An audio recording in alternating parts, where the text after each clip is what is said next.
All right, let's get started. It's the Flight Room, episode 4. My name is P-Shock. I am here in the all-purpose gym. Just want to introduce my fellas from the Flight Room. I have my man Say Al. I got Remy. Please, you can guess what type of liquor he like. I got Pen HD. I got my man Lighthouse Marcus. I got B. What's up, yo? Mr. Keys and C-Mo. Yo. So first topic we're gonna get into is so is privacy like a real thing nowadays because of what era and generation we're in and how we use technology pretty much for everything. So we can go ahead and get started. I'm gonna push it off. My man Al.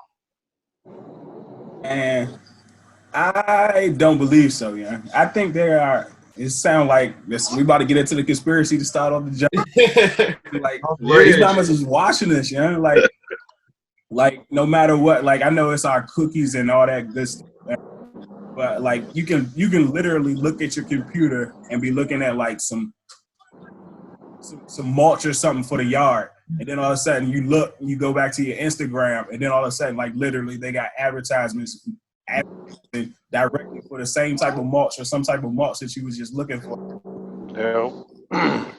How? So for you tracking that, think about like the we was flying away someplace. I forgot where we was flying to.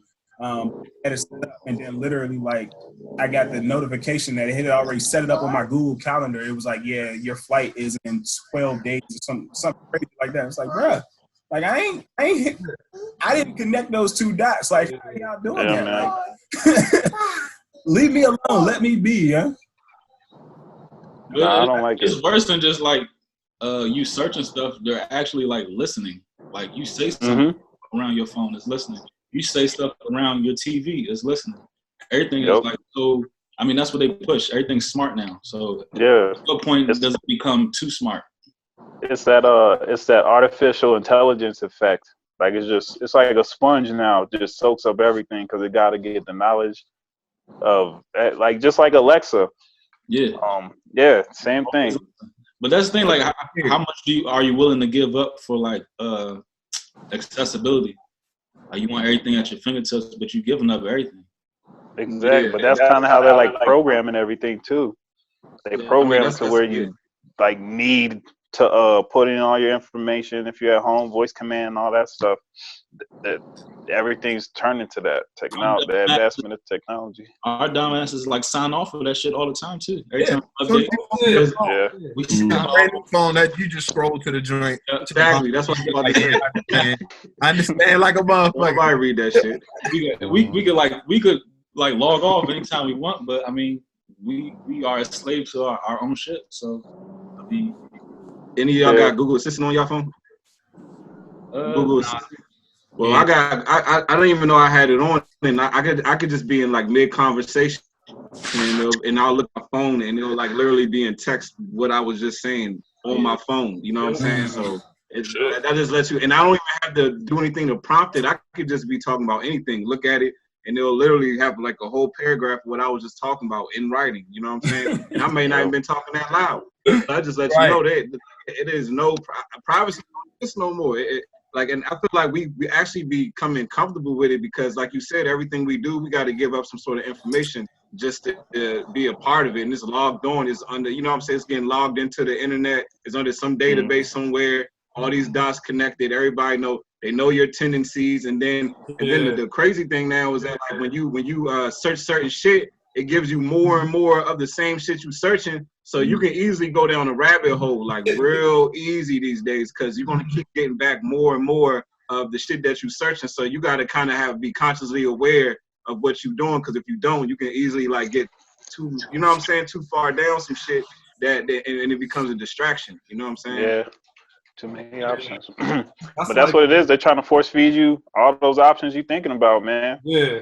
So it's that's going like, to the consumer. It's like for the that's like companies. data analytics and you know, cyber awareness. Like man, it's a crazy game these days because they didn't have this back then. And it's like you can start up a business and just base it off of, you know, you could shell out like 1,000 or 2,000 and Google will do all the work. They'll fucking track people for you.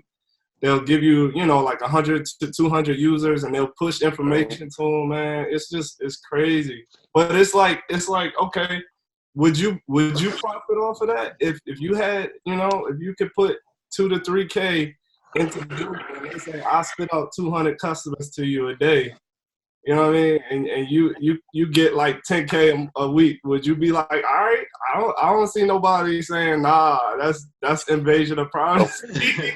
Of course, I'd want that. Hand that over quickly. That's the thing. Like these big companies are the ones that's like spearheading the technology. Yeah. So accessible for everybody. So to that point too, though. All right. So I got a couple other things on that too, because I know there's two companies out there. There's Facebook and Apple that kind of have their own. What about Amazon? And nobody can get a hold of their information unless they approve it, right? So just an example, like if there's crimes or murders or, you know, whatever have you, the FBI actually has to go to the CEOs and Mark Zuckerberg and, you know, so on and so forth, and ask them, hey, can I, you know, view this person's page? Can I do this? Can I look at the messages and da da da da? Because Facebook is set up that they own every content, every right that's a part of that platform. So that might be a good thing and it might be a bad thing because it's almost like it's a double-edged sword. And there's a couple other companies I was going to name too, but the whole point is that there's only a few companies that are able to do that. Every other company, like the FBI, you know, whatever, all the three-letter acronyms, they can push their authority and get whatever they need. But the whole point I'm making too is if Facebook has that authority, that means they can do whatever they want with your information with no issues, without you even knowing. You know what I'm saying? Yeah. Sell your shit on the black market. Yeah, with no repercussions, bro. Does Amazon got the same access? Nah, they don't got that access like that. But I know they got like Jeff Bezos got like a $10 billion contract from the Pentagon. Yeah. So he has a contract with them, but they stipulate certain things on the contract what he can and can't do. But the good thing about Amazon, and you know, I know Brian, you probably know about, you know, like the whole AWS and all the analytics and the services they offer. So they honestly, like, Amazon is far ahead of any technology company that I know of, like especially with data analytics with cloud. Like, I promise you, they have so much information that they can retain on their own. Oh, yeah. But honestly, I'm gonna be honest with you, like, because I got a couple certifications in AWS, and they are, as far as ethics go, I feel like Amazon has like the best ethics out of their all of their agreements and controls and what they can look at and what they can't look at. Like, literally, they divulge everything. But Facebook ain't like that, man. I'm trying to tell you, yeah, some of the stuff that we posted like 10, 15 years ago, like, there might be somebody in Somalia like using our shit, bro. Like, that's how. Like, remember, Facebook was like the first ones to start using like all that facial recognition shit. Like, we ourselves, like, oh, this is your friend. Tagging people. This is your friend. Yeah. Fuck me up at first. Yeah. Damn, I don't even know this motherfucker. Or you might just be in a picture somewhere. Right. But now you signing into everything with your face. You got all your passwords as your face. And then I know people like they saying like 5G is like nothing to be like scared about. I'm not talking about like the corona conspiracy side of 5G. I'm talking about the accessibility side of 5G. Like, it's gonna be the network side times with the computing side. And I don't know, like, it's gonna be like reading your face and like taking your money at the same time. Like it's not gonna be like, no, it's not gonna be nothing on your phone. Like you're gonna be walking past like a goddamn like cashier, and it's gonna just use your face, and your credit is gonna be on your face. Yeah. 5G. So that's funny you say that, because they were trying to move towards that at the at two buildings, the Pentagon and the Mark Center. I'm not sure if y'all familiar with the Mark Center. It's an all government center in Alexandria, but they got right now they got the whole PIF card, right? The CAT card that you swipe and then you get through, and then you go through like 3 points of security. But they were trying to do like facial recognition and read your retinas and stuff. I'm trying to tell you, like the more we get into technology and the extremities and like, you know, like deep levels to it, it's like more invasion of your privacy. It's just like somebody scanning your face every time you walk into that thing. They're literally watching what you watch. Yeah. So with all that being said, like, so what's the point of even trying to do any sort of illegal activity? Because everything is you leaving a trail everywhere you go. You know what I'm saying? So what's really the point of even trying to even get into any sort of crime? Like, you know, back in the day in the 80s, all the movies, all that crazy wild shit they used to do. Oh yeah, that's you know dead. what I'm saying? You know, that's what I'm saying. Like it's minority report now. That's why you gotta get you a Boost Mobile. Yeah, exactly. But like how you pulling off shit like that now? Like, you know what I'm saying? It's cameras everywhere. Everybody got a camera, surveillance, like all that shit. That's so it's why, like, how can you possibly? Got to be a cyber crime. Then it has crime to move over to being like physical to being cyber.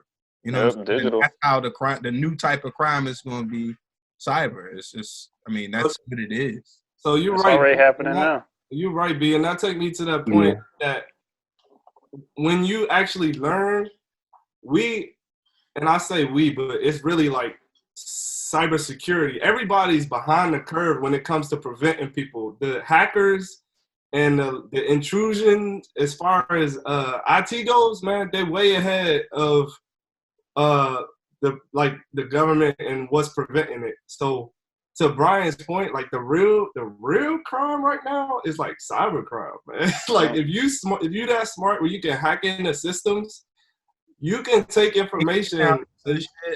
Yeah, you can take information and money, and they will never know it, bro. Like that's how bad it is.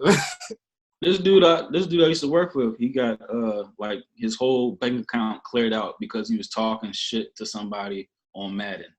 Are you kidding? They traced this shit by his like whatever address on his PlayStation Network, and then looked at his bill, got his information, cleaned his account out just because he was talking shit on Madden. That's crazy. And that's what I mean. That's so dangerous. Anybody can just get you. Right, you can't build identities, everything. You can't square up. I'm gonna be honest with you. I don't even know how comfortable I feel like right now without even doing nothing, and I'm not even like I don't got a lot of money. I'm doing okay, but like if you were to tell me somebody hacked into my account next week and they took all my money, I'll be like, fuck. You know? Who do you go to? I mean, how am I supposed to fucking prevent that shit? I don't know. And do they ever like get that back though? Like, do they ever catch? They never catch the people either. Right, like what they'll department? Never compensate you? No, nothing. What department of like police authority you go to get your shit back? Exactly. That sounds hopeless. Like, oh, somebody stole my identity. Somebody stole all my money. Yeah. It's like, all right. You're gonna take a couple notes and be like, all right, we'll get back to you. Yeah, give me your number and email. I have somebody call you. That's it. So that kind of points to this is a whole different subject, but that kind of points to how much police officers and authorities get paid. I ain't on nobody's side, but when you look at the cybersecurity people that work at the damn police station, bro, they don't know too much. I'm just telling you. They got the A+ certification. It's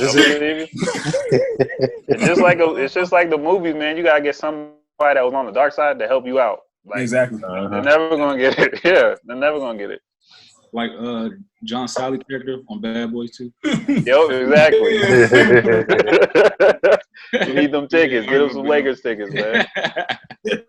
Front row. Hey, who know anything about like quantum computing? Like how that's gonna be like working like in junction with like networking shit. Like how I don't think anybody really know. on like Westworld and shit, how they be using it like that. Oh yeah, like because like emotion with those big companies like Google and Amazon already got like big quantum computers that sit. Yeah. Well, isn't that why they're getting all the information and everything synced up now? Like to simulate that? That's how I feel like they started that like Westworld type stuff. Yeah. Like Yeah. What's the name? IBM got this supercomputer called Watson, and Watson's supposed to like literally like think like 100 times per second, and so like it's already like if you compare that to like 10 of us, that joint is on a whole different level, man. It's called Watson. Look it up. They're like getting there. It's a whole AI and data warehouse query system, man. That joint's crazy. Like what was that old documentary you told me one time, P? The transcending man. Oh, Transcendent Man. That was Was that the artificial intelligence thing? Just saying, like how technology is going to be too. Yeah, it's going to be. It's going to evolve too quick, and it's like it's going to be a point where like it's going to be too smart. And another thing is like it's not going to have no remorse. Yeah, it's not good. Yeah, that's what it is. No emotion, because it already has no emotions or anything. It just goes by like what's right and what's wrong. However, it bases stuff off of. You see it in the movies. You ever watch that movie, Mother? Like it's on Netflix. Oh, yeah, just like that. That was crazy. That movie was freaky. Yeah. Like just like Ex Machina, all those like the robots like take over. They get so smart, they just take over. Yeah, I Robot. Yeah, that they don't even think no more. FX. Dev DEV. That jump wild too. But you know what's crazy? The fact that we'll have like the iRobots and all this new technology, but like one thing that gets lost is we're gonna have to figure out a different way of like to power these things. Like the energy that it takes to actually make some of that shit happen is ridiculous. So like it's gonna get to the point, you know how like you watch the movies and they get like all the like plasma guns and this fucking types of energy that we stumble upon. Like that's gonna be like the new shit as well. It's gonna be crazy as hell. Yeah, and the thing I'm kind of worried about what, and the thing I'm kind of worried about with the whole advancement of technology is just it's making us dumber and dumber because we're becoming lazy. Like back in the day, you had to memorize people's numbers. You know what I'm saying? You had to, but now it's like, oh, you just look at your phone. Look, you had to look at a map. Now your phone just takes you where you need to go. You know what I'm saying? So it's just even simple shit like that. And as we it's so funny because this technology shit is supposed to create more comfort, but like even being too comfortable is a bad thing. You know what I'm saying? Yeah. Like you have to you need some sort of contrast. You need to work on some level. You know what I'm saying? In order to grow. And if we just rely on technology, it's like we become slaves to that shit. You know what I'm saying? And next thing you know, we the pets to the goddamn robots and shit. You know what I'm saying? Like it could get to that point. They're gonna become smarter than us.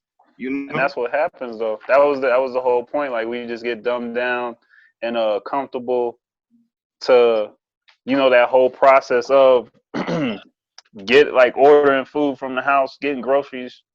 Like even right now is when I like really realize it. You can work out at home. You can get all types of stuff just literally sitting through your TV, smart TV. You don't have to. They make it so it's like that. But like just on some conspiracies, like that's how they can attack too. Just dumb you all the way down, take everything you know, and then just come after you, man. I don't know. It's a strange time. Yeah. I don't know. but the convenience of the technology, just like Marcus was saying, it takes away your instincts. That's what I mean. Memorize the numbers, everything else like that. Like just all the instincts, it just takes it down. I got just some small piece of advice, and this joint is so basic, but some people don't realize what they're doing. It kind of relates to what Randall was saying. So any website you go to, especially on your phone, what they'll say, they have this little box that say you agree to, run your cookies, and so they can view your cookies, view, certain pages that you go to. And I'm gonna tell you, if you have that option, do not click that shit, bro. Do not click it. Like, I'm Dang, telling you, see? that's how I'm they messing track up. what you're doing. When you click yes, then everything you do, every click that you make, like they can sell that to whatever other industry and company and know what you like. So that's just a basic part of it, but it could be even deeper than that for real. Another thing is like 10 years ago, like this was like a great time, like having like internet. Like we was like at full access to like all the information was like in the world. Like we was living in the information age. Like shit was available to us that we never had the availability to. But now shit is so fucking Too much information. filtered. Too much information. No, it's not too much information. Like people are deliberately wiping stuff off the internet to like, you know, throw dodgeballs at you. So you gotta be careful of that. I mean, yeah, it is information, Give me an example. but they're completely like wiping pages off the internet or wiping information off the internet. I mean, Misinformation. Oh, you talking about like misinforming people, like on like, you know, information and history and stuff like that? I mean, not that. I'm just talking about like stuff that you would not necessarily call, I mean, mainstream news. Because, you know, you can't look at like regular news all the same. You gotta like learn how to read through it and like search alternative news. But now alternative news is completely wiped off the internet. Like if it has certain tags or it's made by a certain person. Oh yeah. Oh yeah. Oh, Alex Jones stuff, his stuff all gone. Like people exposing censorship. what's happening. Right. Yeah, there you go. Yeah. Like I said in the last episode, you can't find no 9/11 videos on Yeah, and even if you think about it, how they did Farrakhan, like when they did Farrakhan for Instagram, like and that was a prime example. Like I don't think his message was like too radical or anything of the sort, but he was developing a good following, and they just took him off. So I guess that leads me to another question. Like I don't know, like legit. I know they are trying to not only censor a lot of different things, but they're trying to censor Black people as well. Like, what do you think about? And we talked about it a little bit last week when we talked about the white pastor talking about the censorship and shit. But what do y'all think about like non-white people using the N-word and shit? Right. But I mean, they would take Farrakhan off, but be quick to show you some like Taliban or ISIS videos. Quick, fast, and in a hurry. Quick. Fast, and in a hurry. But go back to that question again. What did you ask? The question. So, what do y'all think about like? How do y'all perceive like non-white people using the N-word? So even like how we use the N-word and N-word, sorry, nigga, in conversation. What you mean, like a Mexican or Asian saying? We in a room full of Black people talking about the N-word and shit. All right. So the reason I say the N-word, all right. So the reason I say the N-word, I always have tried to say the N-word, and I don't necessarily even speak nigga for real like that. Like my father grew up, man. I'm pretty sure everybody got some type of similar story. But my father grew up in Virginia, and he was around with the same time as like they started busing schools, blacks to white schools and all that shit. Mm-hmm. So he was with his school was the Ace of Spades. So legit, like if he heard us say, me or my brother or anybody else around us say the N-word, like the nigga word, anything, that nigga flipped on us. Like he absolutely hated that shit, like with a passion. So like I always, if I can, I just try to replace that joke with whatever I can. So that's why I don't say the junk. But that's just my personal take on it and why I'm like, all right, well, I just don't want to say it. I know it could demean some people, and some people just look at it like, you know what I'm saying, it's another word, and you can take it for what it is.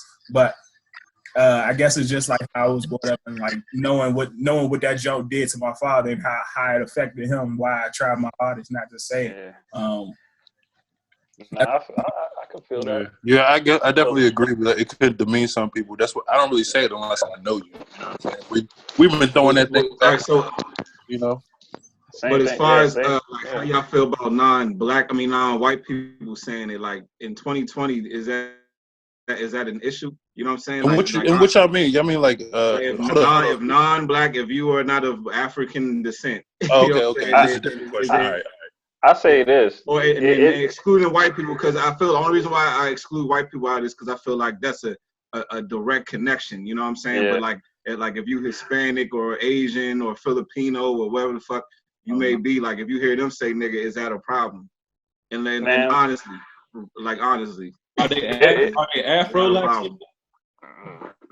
I said if you not black, then you know what I'm saying, then is it and not counting white people, can you say that shit or not? Is it a problem in 2020? Different situation. All right, look. If you cool with somebody, right, and they feel free to say that around you like that, that's on you. No? Yeah, I do agree with that. Like I say, like it's like this. Yeah, for black people, I always looked at it as like a term of endearment. Like we recognize we from the same place, same struggle, same level, kind of like we see each color. Like, you know what I mean? Like we don't have to know you, but it's almost like embracing each other. So I feel like when an outside race does that, they're just trying to like kind of relate to struggle or maybe hardship or whatever and identify with that. But I'm not saying it's all right because I don't accept that either. Like I actually feel annoyed when they use that because it's almost like, it's not like I'm saying this for us. No, I don't even feel like we should use it. But the understanding of where it came from and everything, we just made that like more sociable, popular, whatever you want to say. But yeah, it annoys me when I hear other people say that because it's almost like I don't want to say, our ancestors went to claim that word. No, but it's like, it's just something that's recognized for us. And I don't use it in a derogatory way either. Like I said, I'll use it to like embrace my people, you know, same level, just a recognition. But if I had, it annoys me though. Of course it annoys me because I'm actually black. That's me keeping it real, man. I think a lot of this, because I think through time a lot of non-black, people be saying that on a regular. It's almost a part of general conversation, and I think a lot of that just come because if you even look at it, Fat Joe been saying that shit since the '90s. Fucking DJ Khaled been saying nigga until he's got real famous. But if you listen to all his early shit, DJ Khaled was saying nigga in every goddamn, like you play his first goddamn album, he just started off with nigga, like that's how when DJ Khaled first came out, that's all he was saying. You don't remember this shit? Nah. Y'all niggas, I think I do remember you saying something about Khaled. Listen to rap music. Y'all just forgot that DJ Khaled was saying nigga out his mouth every other word. Like y'all don't even know that shit. Like y'all really don't say that shit. I really ain't know that. Yeah. You see, he ain't saying it now though. There's a reason. Because he's super famous now. But I'm saying back in the day, might probably check him too. Yeah, somebody probably check him. Ross probably checked out the mouth.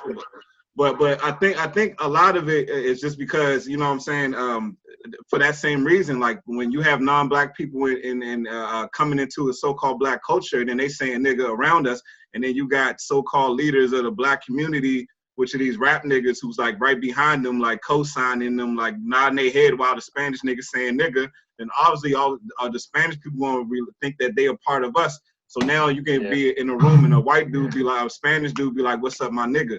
But the only reason why he thinks that it's okay to do that because he's seen Fat Joe in the video with the real niggas saying nigga. You see what I'm saying? I don't have a problem with Fat Joe. I don't have a problem with it. I mean, I'm not necessarily. Depends on which Spanish. I'm not necessarily. Which Latin. I feel like we pick and choose like where we want to like. I remember black people got offended when J-Lo said nigga in that song with Ja Rule. But like, how is it wrong for J-Lo to say that shit? But Fat Joe, it's okay for him to say it, and they both from the Bronx. So what's the difference? Like, how is it wrong for J-Lo? J-Lo can't say nigga, Fat Joe can, and they both from the Bronx. So like, what like that lets me know that there must be some sort of like how we perceive what's us and what's not. Like that, it's deeper than just race. It's a social perspective that we see what is us. So if we look at you as being from the struggle, or if you have been of oppression, then that's where you're like, oh, he one of us, or that's one of us. But since J-Lo is more accepted into white households, and she say nigga, now we offended. You see what I'm saying? Mm-hmm. If you look in other cultures as well, like people, Filipino people, they all do that shit. Like they be saying nigga towards each other. You know what I'm saying? So that's some shit that I think the whole hip hop culture kind of brought into the culture for other people to say. I agree. I haven't even thought of it that way. yeah. No, real talk. I And never that's even actually- thought of it that way. I like that too. But that's how you gotta feel about it. You either gotta not accept people saying it, or you gotta accept people saying it. You can't pick and choose. So I agree. You can't be like, oh, I'm cool with him saying it. We be doing I know. a lot of picking and choosing as a people though. Like we be like we'll let one nigga one person is okay to do it, and they be from the same background. Like if they be they had the same background. One person might be like, you know, their ideologies might be more aligned with what's typically black, so we'll accept them. But then another person can be from the same background, same blood, and if they have different ideologies, then it's like, oh nah, he's not a part of our culture. It's almost like we got like this thing where we all think we're supposed to think the same or some shit like that. Like it's weird, you know what I'm saying? So yeah. I don't know. I think that's where a lot of that. So today, all right, I got a couple things. So I'm gonna just be honest. Like DJ Khaled offends me when he just come on stage and start yelling, because I feel like I always hated that. I feel like he's using our culture for his benefit, and I'm just gonna leave it there. There's some other people that I feel like do the same thing, but I don't like him talking. Period. that shit is annoying, man. Yeah. I think it's annoying. But I mean, I feel like it's a lot of people that are still bits and pieces of our culture all the time. That's We the what I'm freshest, saying. waviest, most. I Yeah. can't even take that part. So if I hear nigga, like I'm Yeah. that's going like. That's why I said I don't like it. DJ Khaled is like that dude who owned the corner store in the hood, like the super Yeah. Saiyan version of him. You know what I'm saying? Like that's like this. Literally, he one of them niggas. He like the super version, like the pinnacle of what them niggas is. Like they be in the hood, where they be selling us product. You know what I'm saying? Like they like the nigga who own. Like you ever been to like one of the mixtape stores and it was some Indian people that own like the hip hop store. They got like like shit like that. Like that's what he was, and he just reached the bodega pinnacle of that shit. You know what I'm saying? I understand. Yeah, exactly. What do you do? That don't make it right though. I'm not saying, but then again. See, this the thing though, but we co-sign it. Like at the end of the day, if niggas is in there spending their dollars in there, that's a two-way relationship. Like, that ain't like we can't get mad at DJ Khaled because we buying his shit. Like he ain't making nobody buy shit from him. You know what I'm saying? Yes. And then within that, like niggas, you guys look at these rap niggas. That the reason why he can sell us our culture back to us is because the black African American niggas that was standing right behind him in the rap video while he was saying nigga. So you know why? Those data you know why? Sell that shit to you. You know why? Yeah. Because he's giving them tracks. And I'm not. That's not right. To me, that's not right. But when a rap dude try to come up, and DJ Khaled got hot tracks, and everybody know who he is. Yeah, they're gonna be like, oh, that's acceptable. Like I'm not in that shit, so I can't say that I'm a part of that rap shit. I feel like it's wrong, bro. That's just my perspective. I feel like it's wrong. I mean, yeah, you're right. But so real funny, and then I'm gonna just pass it to you again. But so funny that you mentioned that everybody, we think that everybody should think the same, and like everybody should act the same and have the same perspective and stuff like that. And it's so funny because I'm a drop a fucking cartoon gem. Do it. Cartoon gem. I watched Trolls with my son last weekend. That's a good one. And that shit was fire, bro. Yeah. That's all I gotta say. They're the best movies. Those kids' movies be the best ones, yo. Nah, they really do. Did you see Onward? That movie was good. It was good. It got into like different cultures and different sounds and how, you don't have to sound the same just to be accepted. That jerk is fire. Mm-hmm. Nah, them kids' movies are like super dope, though. I'm not even gonna front. Even the way they look. It's like psychology in them jumps, but like in the cartoon jumps, a lot of Disney jumps. What I don't like is they always gotta kill off like a family member. Nah, that should be hard as shit to watch. Y'all remember Fern Gully? Yeah, I mean of course. Bambi and goddamn Lion King and Coco and everybody died off in the jump. Up, that jump sad as hell. Oh yeah, dang, that was a good one. Yeah, with Clooney.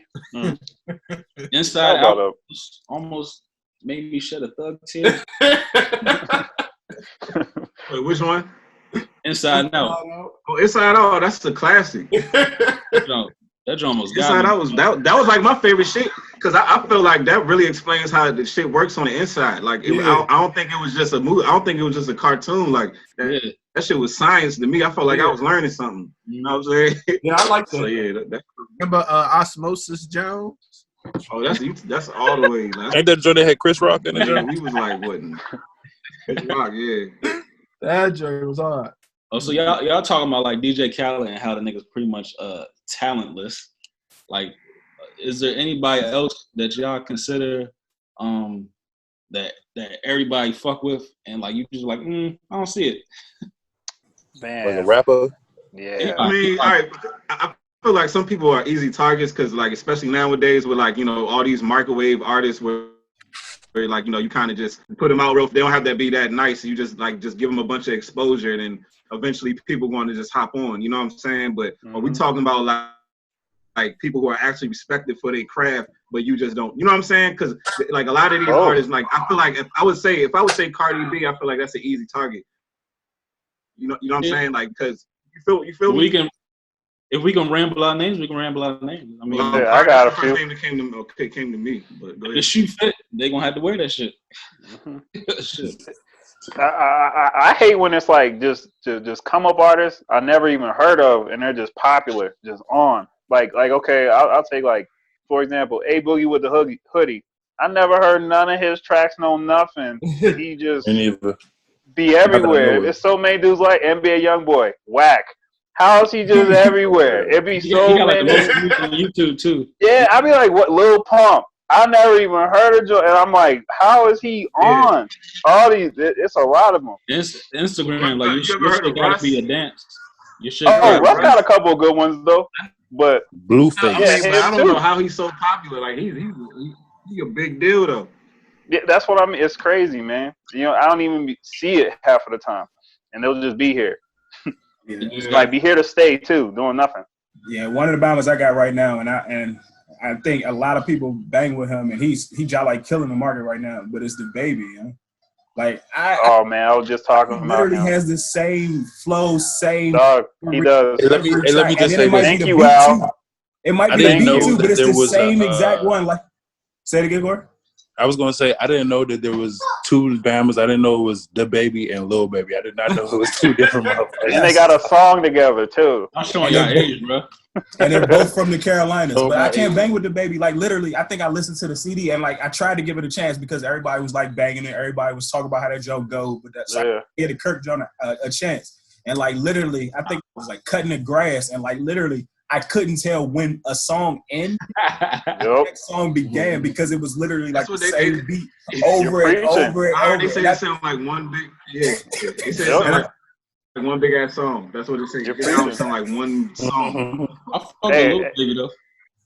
I fuck with Lil Baby, okay. Yeah. But just like Al said, a lot of artists are like that. It's just like the same rhythm, the same rhythmic pattern over a different beat. They even say the same stuff. It's like I don't get stimulated like that anymore. That don't do nothing for me.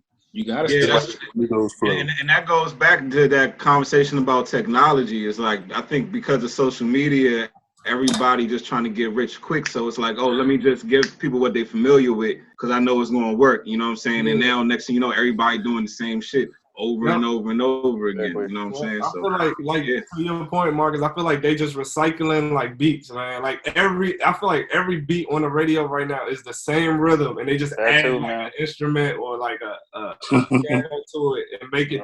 It's like, damn, man, I just listened to this song. Even the auto tune, just tuning your ear so you can deal with it, so you can like it. It's like it don't have to be good, but it's tuned to your ear, so you're like, oh, all right. All these dudes be sorry. It's bad, man. It's bad. Females too. They stuff sound the same. I'm gonna be honest. I feel sorry for this generation, man, because my nephew had a couple of his friends over, and then I think it was like a couple of people on Facebook and stuff, and they were talking about Young Thug and Future was the best rappers. Like. Lord. I'm like, oh, what? Like, you know what they're saying? Like, they tripping. I listen to them, but they tripping. I can't even understand them. Think about this though. Like, all right, so like how you were just saying, Paul, like everything sound the same. Like you can feel it, you can see it when you just listening to the radio or whatever's going on. But what about the kids, right? Like they don't know nothing else. So to us, it's like it's the same shit, but to them, that shit, that monotonous or whatever, if that's the right word, like that shit is like normal to them. You see what I'm saying? So I feel like it's even leading down the path of more and more like not, you know what I'm saying? It's like droneness. It's like the like the control. You know what I'm saying? It's like everybody's minds is going to be so much easier to control because they don't even sense that lack of variety. You know what I'm saying? Like they can't even sense that shit. That's true. Yeah, and to your point, just like I was saying about the auto-tune, it is just like mind control almost. Like, because all these kids be knowing all the dances, all the songs and stuff, won't even know who it's from though. But it's just like they're tuning that young generation to understand the technology makes it easier. The phones make it easier to control us because if you can make something trending overnight and got the whole goddamn world doing it, there's some form of control within that. You know what I'm saying? If you can move the masses that fast, just, you know what I'm saying, got everybody doing the same dance in the same night type shit. You know what I'm saying? Like that's society. That's how it is. Like, hey, so to your point, Marcus, I got this big theory that Drake pays people to make videos from his songs, bro. Like I'm like, how the hell he got like 8 songs out here that people just like automatically make like videos to? Like he paid somebody to like just go ahead and make up something and then just distribute that shit. Because he's the biggest fraud in the game. Yeah, he is. And he's always the one that follows the trend. He's like the trendy guy. Yeah. You know what I'm saying? Yeah, but he makes it like cooler because it's Drake. I'm convinced, bro. I'm convinced. Like he pays from the streets and just be like, go ahead, don't get me started. Oh yeah, I think he pays people to scout people's music, so because he be sounding like all types of artists to me. He sounds like 5 different people sometimes. Yeah, he switch it up. He switch it up a lot just because he got to keep up now. It's like that's what it is. He wanted that longevity, but he knows he got to like listen to old Drake and listen to Drake now. It ain't even on the same. Half of this, and that's another thing about these musicians. Half of their stuff don't have no substance. They're just like talking on these records, man. Like, and it don't even have no point. They'll throw a bridge in there somewhere, and I'll be lost sometimes. Like, man, that was the song? Yeah. Like, it didn't connect no dots for me. No story. No nothing in there. Instagram captions, that's all they try to make. As long as try to be popular. As long as one song got one Instagram, like, caption or a subtitle or whatever, that's a hit. Or meme life. Yeah, try and get them memes up. That's why you don't get no more classics no more, man. Like you man. That's the saddest part. Yeah. We still listen to Jay-Z and Big and even Nas, man, because they had stories to tell. Like, you know what I mean? Yeah. Like, you can listen to a Nas for 7 minutes and he'll talk about like, the whole fucking industry, like the government and how we need to stick together and all of that shit. Even the battles, even the old battles. Like, you remember Ether? That was a story. Like, I felt bad for Jay-Z after that. I didn't even like Jay-Z after I heard that. That's how good that was. He said, I even like that up. Yo, he had chapters. That was broken down into chapters, dog. Destroyed him. Like, that's what it was about. Now you hear it's just like talk. Bam's gonna battle now. They jump on Twitter. Has there been an Instagram battle yet? And all these little battles they be having out here, like DJs and whatever. Man, last good battle was Pusha T when he murked Drake. That was the last good one. He did that shit. Yeah, but he told a story. But you know, Pusha T's a lyricist though. He got some things to say. Yeah, he ain't gonna waste no beat. All these other dudes get on Instagram and do a video. Oh, I would do this to you. I would do that to you. That's Smack TV.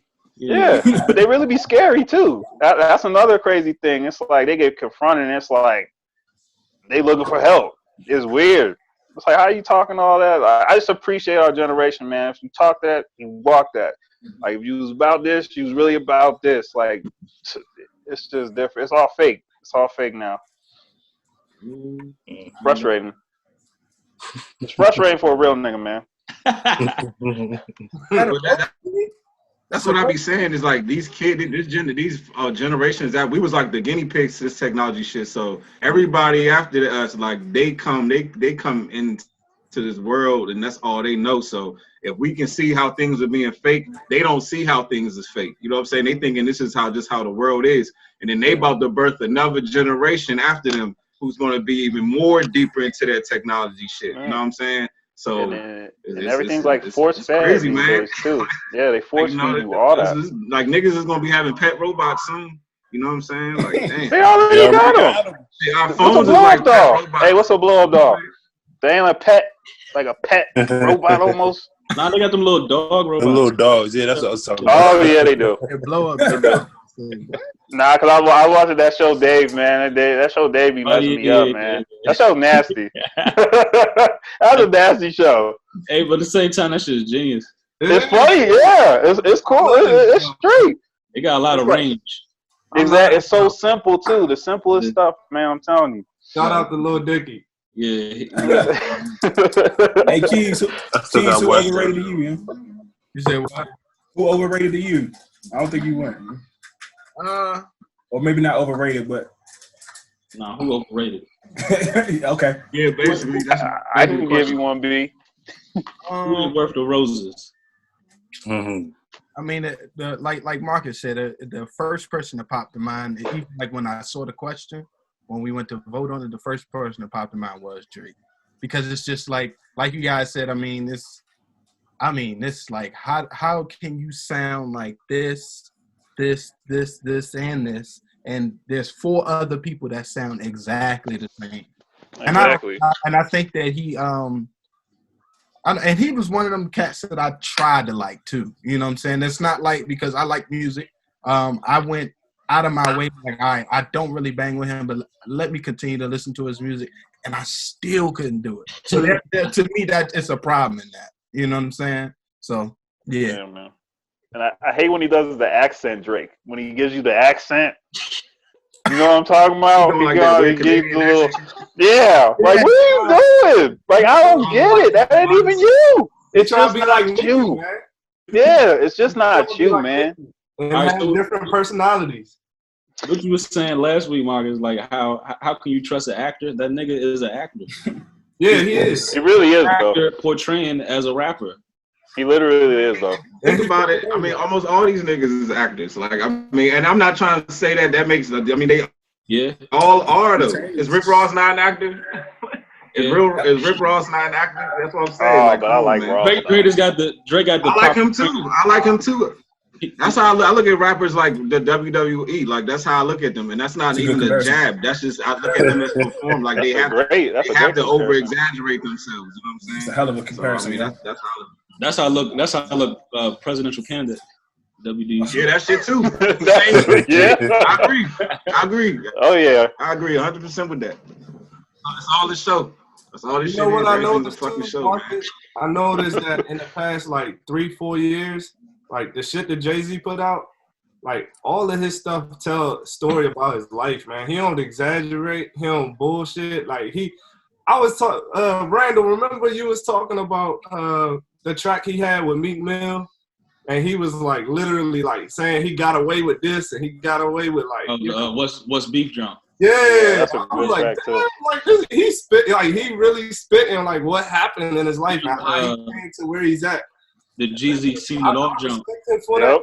I was gonna say that. The one he got with Pusha T too. Like that's tough or that's catchy because he rapping about real shit. Yeah, Jay-Z always been. If you pay attention to Jay-Z's career, he always talk about like factual shit. Like he always talk about even his raps when he was stunting, like he was talking about real shit. Like he wasn't like, you know, exaggerating. Like and the reason why it sounded like he was stunting because he was the first one to always do every goddamn thing. So you know what I'm saying? But he was telling the truth. Like he wasn't lying in none of his shit. You know what I'm saying? So yeah, Jay-Z always been like that. Well, he was lying because he said he would never be wiped up. Oh yeah, yeah. I mean, he was young. You know what I'm saying? He was young, young and dumb. If you're gonna be wiped up, Beyonce, you can stop. You can quit the game for Beyonce. If you gonna be wiped up, I'd settle for Beyonce. People would say she overrated, but I would stand on 10 toes and say she's probably one of the greatest entertainers like ever. Oh yeah, Mm-hmm. Easy. Yes. All right. Well, since we wanted to bring up Beyonce, all right. So all right, I feel like at a certain point her shit started to fall off. Like I feel like her shit that she made when she was younger was better, but I feel like at a certain point it started to feel like she was trying to like keep up with the kids, and I feel like the quality of her music kind of it started sounding like really cheesy and commercial to me. You know what I'm saying? Like I don't know, her music was sounding very manufactured. It got to a certain point. But as an entertainer, she's like the best. Like if you put the whole, entertainer, you can't take that away. You can't take that away at all. The whole trilogy, yeah, she got it. But I do think that she's at that. She's one of those people where like people feel like they gotta like you're supposed to like Beyonce, like you know what I'm saying? It's like part of like eating watermelon and shit. Like you know what I'm saying? Like you know what I'm saying? Like if you don't like Beyonce, your black card do that shit. Yeah, exactly. Like people feel pressure to like Beyonce. Like you know what I'm saying? You can't say nothing against her. You know if you're not a part of the hive.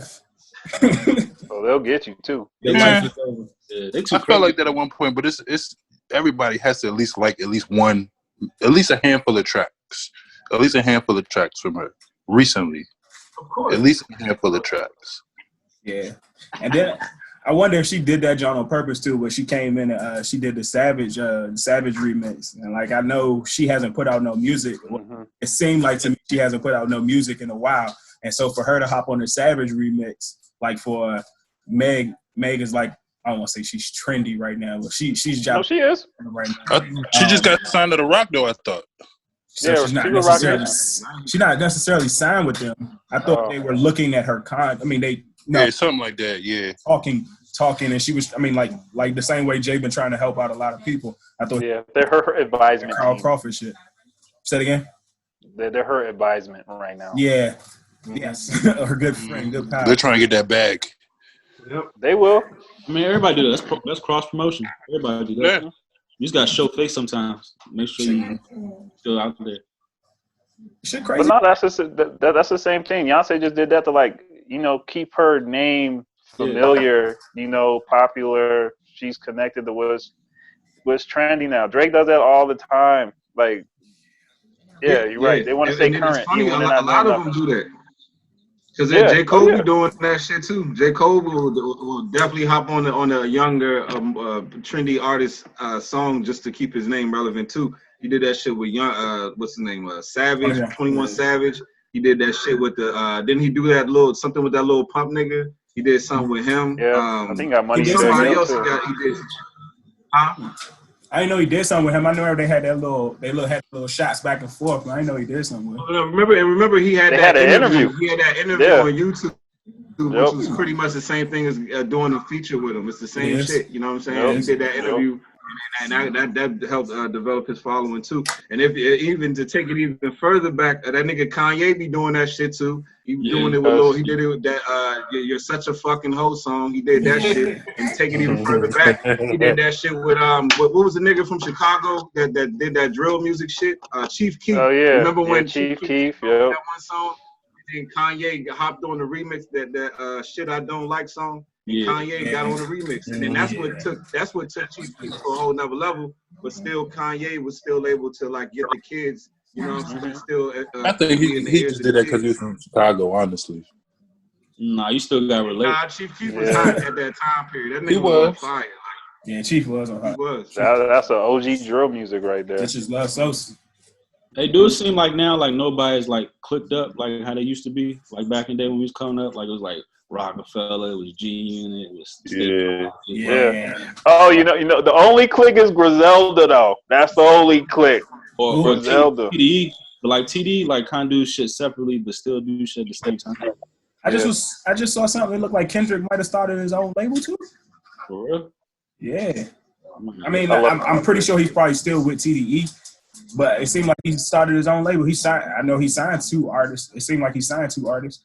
I mean, they probably the most talented label out there. But TDE.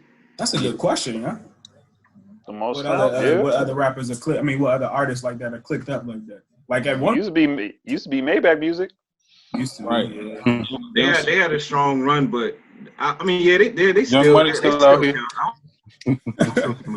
They had a squad. The music had one. The music. Yeah, they do. But it seemed like none of them be dropping like that no more. Nah, with good music. Cool. Even Dreamville, they don't really be dropping like that. They just had that compilation. Like, what was that last year? We got mixtapes. That was like 2 years ago, right? No, I think it was last year. I think they dropped last year. Yeah, like a long ass. But it was a minute ago. Yeah, that's why I mean, it's so right. much stuff that's moving and happening in music. Like, you gotta do something every 3 months, man. What's like some underrated artists you can put the people out there on right now that you? I say Currency. I fuck with Currency hard. He still goes too. Currency. Yeah, me too. I still listen to Currency. He underrated you. I mean, yeah, because he well respected though. He underrated because he put out more mixtapes than anything. He don't really put out albums like that. So I feel like a lot of people don't know him. I think a lot of people know him, but they just don't necessarily respect him how they should. They're like, he an old nigga. I think he still appeal to young people. Yeah, I think he still do too, man. I don't think so. I think if he had an album and he had some of the features that some of these dudes have, man, he'd probably go platinum. I mean, yeah. He's I think the thing with Currency, part of his brand is like being the underground guy. Yeah. So even if he's not gonna like really do that, but because he done did songs with everybody in the industry. He done had everybody, like he done did shit with Pharrell. It's not only person I think he has not done a song with is like Jay-Z. Like that's probably about it. But that was other than that, he's done something. That was the same way Chance was too. Chance was like fucking underground for like 6 years, man. Yep. And then, people start throwing like tracks at him and hopping on features, and everybody's just like, oh, shit. One I was you know what? To be honest, he's overrated to me. Overrated. I would throw Chance in that conversation. I would as far overrated. As who's a little overrated. I would have thrown Chance in there because where's his music at? He had one song with Weezy. That was it. Weezy and 2 Chainz. That was one song I liked. That album was tough. That color. I'm just saying. Dang, all right. Like ever since he got that one hit, it's like he don't do nothing. He'll give you a feature every now and then, but that's true. But he did just drop. He just be dropping on music. He just dropped his album last year. Yeah, he did. Talking to the Big Day, and the album was alright. But at the same time, the album was dedicated, and it was a little bit different because it was dedicated to his wedding, and so it was like wrapped around. Yeah. It was like how he met his wife and all that good stuff. So I mean, it wasn't necessarily something that the consumers really want. I mean, the masses truly wanted to listen to. For the most part, you know what I'm saying. That's not something you truly are able to push out like that. I appreciate the artist in him. I just think he's like corny.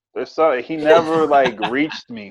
Yeah. I don't know what it is about. I don't like his voice. Yeah, like even when he be talking about, he's just too goofy. I don't know. The only thing the thing I would like about Chance is that nigga be walking around with the overalls and everything going. Hey, he be smoking. So he looked like a little cigarette when he be walking around because he got the like brown overalls on with the white suit. So he just looked like a cigarette walking around. It's some never got into him. Say it again. Some verses he he murdered some verses. What y'all think about King Los? He can ghostwrite for a lot of people, don't he? Yeah. He's like one of the ghostwriters in the industry. As far as freestyling, he probably like number one. But he definitely up there. Making music, I don't know. I wouldn't put him up there as far as but freestyling. He's not in the public eye. Well, that's the thing. If you're a good freestyler and you can rap, you just gotta be hooked up with the right people, man. And they writers. I heard he wrote a lot. He wrote for Diddy a lot. I think he wrote for Diddy a whole lot. So he good. Like he's fun. It seems like everybody say that. No, they write for Diddy. Diddy be cutting checks. Did though. He don't write shit. 50 bro. You know why Diddy should be so trash?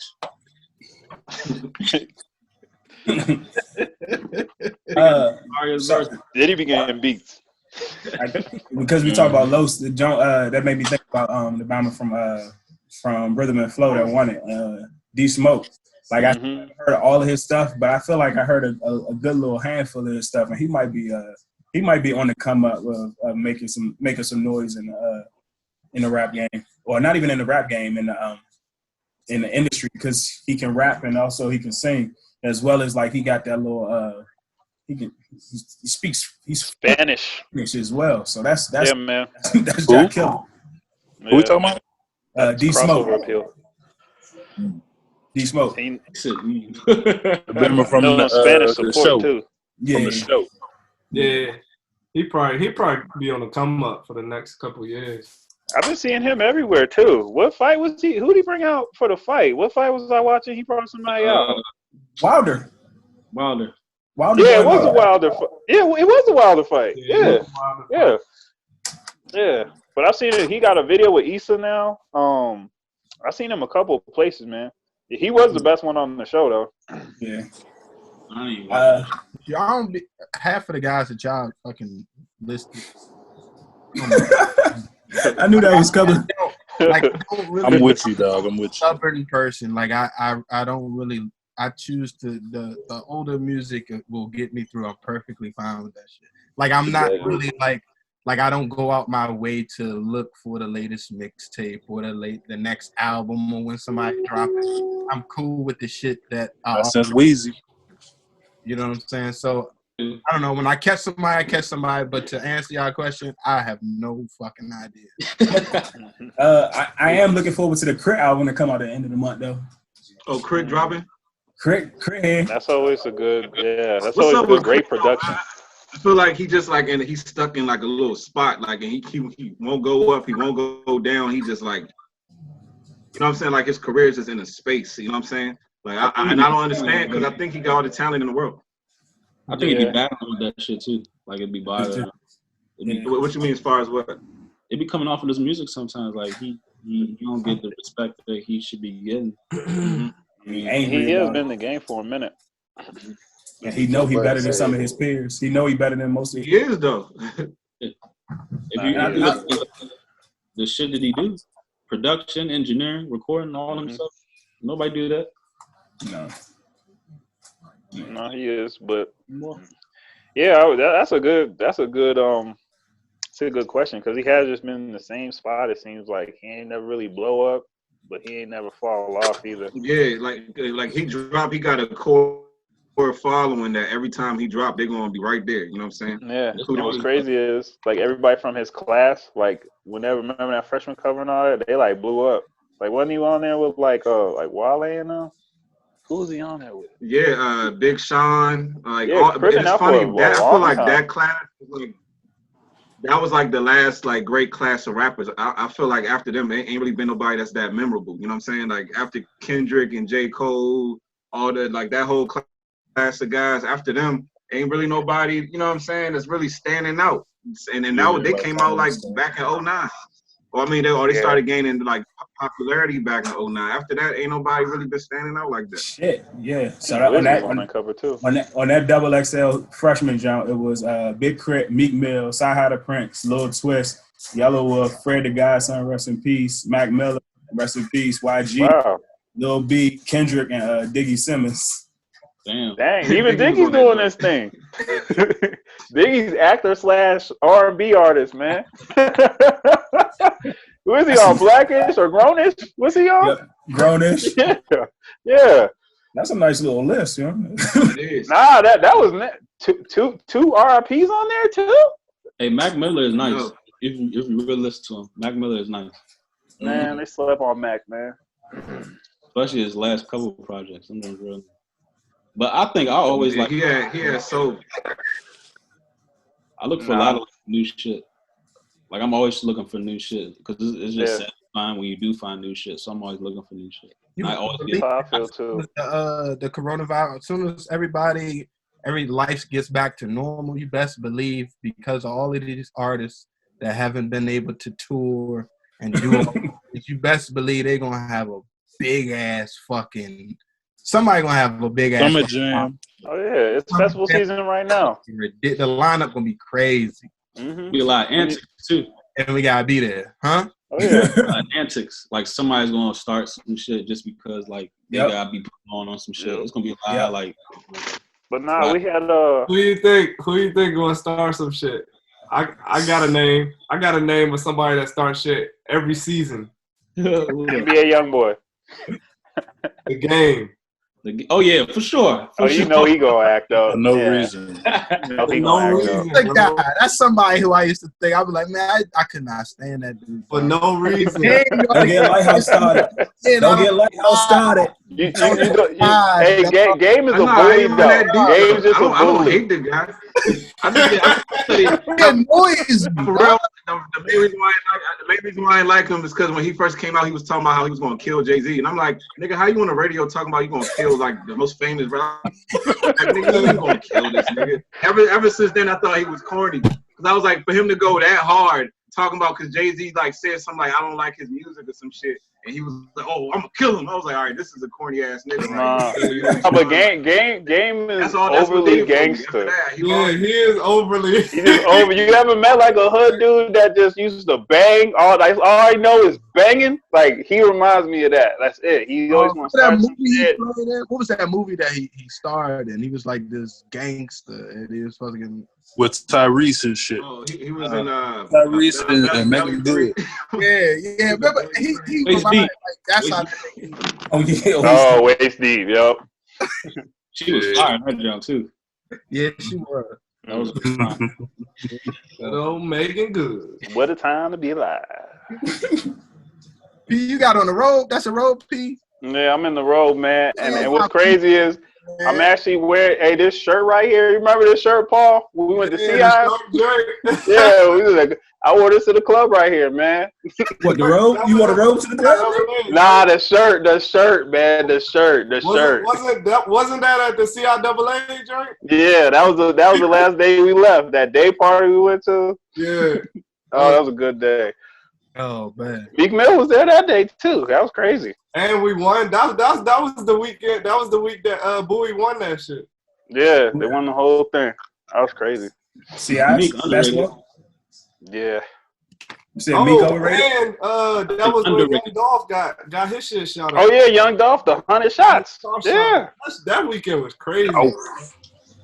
That was. Who, Young Dolph? Overrated. Meek underrated. Yeah. Overrated? I don't think so. I think Meek is underrated. That nigga be rapping for us. Oh, Meek? Yeah. Young Dolph, I don't think so. I don't think he really rated. Just because y'all said Young Dolph. He's just somebody niggas listen to. Yeah, just because y'all said Young Dolph. One person I never really got hip to, I don't want to say got hip to, I never really listened to, Yo Gotti, yo. I don't know why. Yeah, he's hit or miss, though. Yeah, that's acquired taste. And it seemed like a lot of people always talked about him like, yeah, you should get onto it, but I just never got with Yo Gotti. I could never. They come out with the hit every now and then. You ain't really missing nothing. You're not. He ain't dropping no jewels. But he got money though, so he got features on his shit. So some of the stuff that he got like nice features, then them joints kind of go. But other than that, you got a couple of these young rappers on them. They said Jay-Z, when Jay-Z held this tournament, they said he lost like $1 million on one blackjack hand, bro. Yeah, I heard about that. You heard nothing. It's water under the bridge. Nothing. That's like losing $1. That's how you know. That's what I'm saying. That's how you know they got money, bro. Like he lost $1 million hand, and still Gucci. I know, a hand. Wow. Not all of them. Not all of them got money. Don't let them fool you. Yeah. But see, do you think he got his money off of fucking music? Nah. I think business. I think he had money before he came to the music game, bro. Probably all publishing stuff too, like Rockefeller, all that type of stuff. I remember he sold the clothing line. Yeah. Straight cash. Didn't he sell that for straight cash? Like $300 back then. Yep. He was talking cash. He was on a Breakfast Club. He was talking about how he came. I mean, like he came up with money, so he was like, "This rap money." I mean, like it's substantial, but at the same time, he came up and he had money before rap. So this ain't nothing new to him. Well, how he say he made it, Al? Did he say how? I don't think he incriminated himself. Then, but that's the thing. I don't be understanding because he incriminated himself though. Like I don't like this nigga said. Like think about this. These rap niggas would be like, "Oh, I'm from the most impoverished neighborhood in America." Right. And then be like, I was a millionaire at 14. It's like nobody knew who you was, nigga. And then you become a famous rapper. like I don't understand how this shit be working. You know, like these niggas be having immunity or something. Like, cause I don't be getting it. I just don't. I don't understand that shit. But yeah, Yo Gotti said that shit. He said some shit like I was a millionaire by the time I was 15, some crazy shit like that. Yep. How the fuck is that possible? Hey, but remember Pimp C like went on Jeezy? Oh yeah, he did. About the quality of his product. He the same. Pimp C 17.5 a key. What? He's calling out everybody. He said, Yeah, he was. 17.5, I'll buy it from you and flush it down the toilet. Yeah, he did. He said, I'll flush it right down the toilet. Y'all niggas ain't from the South. Called a Young Buck. He called everybody. Man, Young Buck, he's had a run. Have you checked in on him? R.I.P. the Pimp. R.I.P. the Pimp. Man. Young Buck was tough back then, though. He was back. He was tough, man. I used to like him. He was one of my faves out of G-Unit. Young Buck was supposed to sign with Cash Money. He did. He did first, and then he signed with G. Oh, so he came from, so they plucked him. Damn. Yeah. I think Yo Gotti was on Cash Money, too. Cash Money? Yeah. Was it? Mm-hmm. Shoot, so's Currency. Right. You always better off on the other end of Cash Money. Yeah, Cash Money ain't putting you out. They ain't gonna put you out, man. That's what I always heard about Cash Money. They never push their artists. You just He gonna did be on the Lil Wayne label. dirty. The worst. Yeah. Birdman Sandusky ain't paying nobody. You know it. Hey, how we just like brush that under the rug? Like him? Man, I wasn't brushing that shit under the rug. I was sitting there calling that shit out back in the day. I They was remember like, that. nah, son, that's a mob. That's a mob shit. You just don't understand. It's the mob. I'm like, no, that's a grown man kissing another grown man. Yo, I remember you used to go off about And that. he's calling him daddy. And he's calling him daddy. And this shit is y'all just dancing to this shit. You know? Hey. Like my daddy. Oh, Start dancing to this Hey, shit. that stunt. What's that album? Stunt Like My Daddy. Whatever that Yeah. album. That's Like father, like son. Hey, Father, those like beats son. were hard. Yep. Those beats was so hard. But that album was Hard as still fuck. creepy to me though. That shit was creepy, y'all. Because I felt like this is a man who's under like mind, like he's being manipulated, and he loves this man, and don't even realize this dude is playing him. You know what I'm saying? I'm listening to the album. Lil Wayne pouring his heart out on the track. You don't even know that baby's playing him. I'm listening to this shit. You know what I'm saying? I'm listening to this shit. That shit's fucked up. That's like one of the saddest stories in rap, dog. Like, you know, and then he just found out. And I think he finally just realized this shit. Lil Wayne out this joint crying out for help, and we just. I think that's why he disappeared though. I think that's why he kind of fell off a little bit. I think he was going through some shit like internally because he probably finally started to wake up. You know what I'm saying? And realize he was being played. You know what I mean? Right. But everybody told him. BG told him. Juvenile told him. Juvenile came. Did y'all back see that YouTube video when BG was like saying, he was like, "Po thing." We was talking about Lil Wayne. Say it again, Marcus. You sound like him. If you had any questions about this relationship, with Birdman and Wayne, watch that video on YouTube with BG and that nigga eating a cup of noodles. He eating a cup of noodles talking about the relationship, and that nigga just said, "Po thing, po thing." Like, you know what I'm saying? Talking about Lil Wayne. Come on, man. Why would he say po thing if that's a loving relationship? You know what I'm saying? And you know BG knew it from the jump. He knew it from the beginning, like before he went in. He used to kiss all them niggas. Turk, if you watch Turk's Breakfast Club interview when he came out of jail, he said the only nigga that Baby wasn't kissing was Juvie, because Juvie was older than everybody, so he kind of knew better. But he said, but Baby was kissing Turk and BG. He was kissing all them niggas. You know? Hey, remember the time he was on 106 in Park, and I think Free like leaned over for like a kiss on the cheek from Birdman. He was like, "Oh nah, I'm the only person he kissed." Yeah. Talking about Lil Wayne. Yeah. What the? Yep. He did say that though. He got defensive, like he stepped like, "Nah, bitch." Like, yeah, I remember that. One of them joints, like, nah, he only kissed me. Like, he was ready to fight Free. You know what I'm saying? Hey, that's like, real, that shit man. be crazy. Like That's when you out know there. it's deep. That's when you know that shit is deep, nigga. That's some deep psychological shit right there, nigga. Like, goddamn. Like if you forget to introduce your girl to like another girl, that's how you do it. Yeah. And who was this bitch? And where you know it from? Right. Life is over. Oh nah, bro. Life is over. Oh my god. Hey, I didn't know it was like that. so did y'all get a chance to look at the schedule for your team coming up this year? And they hold up. Yeah. We got y'all. Oh, we always play y'all week 1. I'm fine with that. Yeah, I'm cool with that too. We got should get together on that one. That kind of set the tone. I'm fine Yeah, with we got one fucking primetime game, and that. that's I'm also fine with that. Which I got a Monday night. Yeah, We all I play prime like time. Cowboys. I like Cowboys on Thanksgiving. That's like Yeah. that adds to it. So I'm Yeah, the world is watching. We Yeah, got I like no that. Monday nights, no Yes, Monday sir. night, though. no Thursday nights. Hey, for real though, Paul, I'm cool with that because I'm tired of getting my ass whipped on that TV. You know what? That's why they took Every us fucking off. time. That's why they They took had us to. off. They We be was putting looking a bad product on TV. like trash. Like, Who y'all playing prime time though? I know. I was about to say that too. Play Dallas Thanksgiving. Dallas on Oh, okay. Oh yeah, that's the one that count. That's the one that count. Did y'all That's see that? gonna be the new shit. You remember how it always used to be like Dallas and somebody else, or like Detroit and Yeah. somebody like it's Mhm. going. I think that's gonna be like a tradition, like Redskins and Dallas. Yeah. Oh yeah, it's been like that like the Go back last to like the 10 years. '90s, Yeah. So racist. early 2000s. Did y'all see the provisions and or the flexibility for the schedule though? Mm-mm.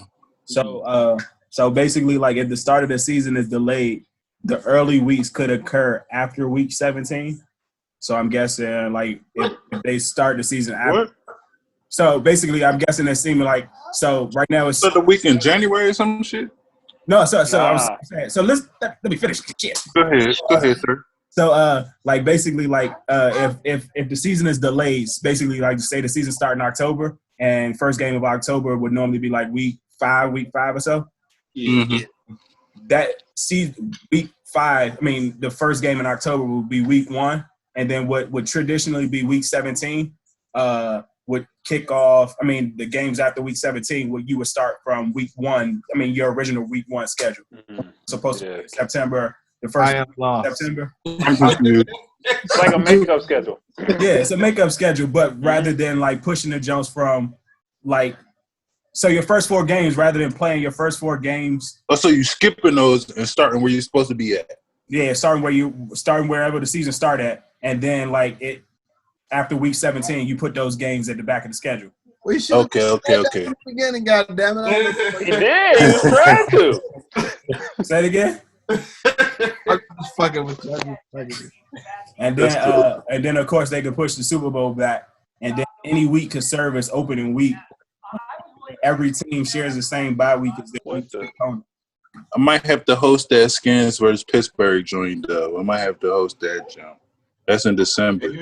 I know y'all gonna come in here hating. You ain't I know trying to y'all go to come in here Pittsburgh? hating. You ain't trying I to wanted to go to Pittsburgh, but I would rather be around my niggas. You know what I'm saying?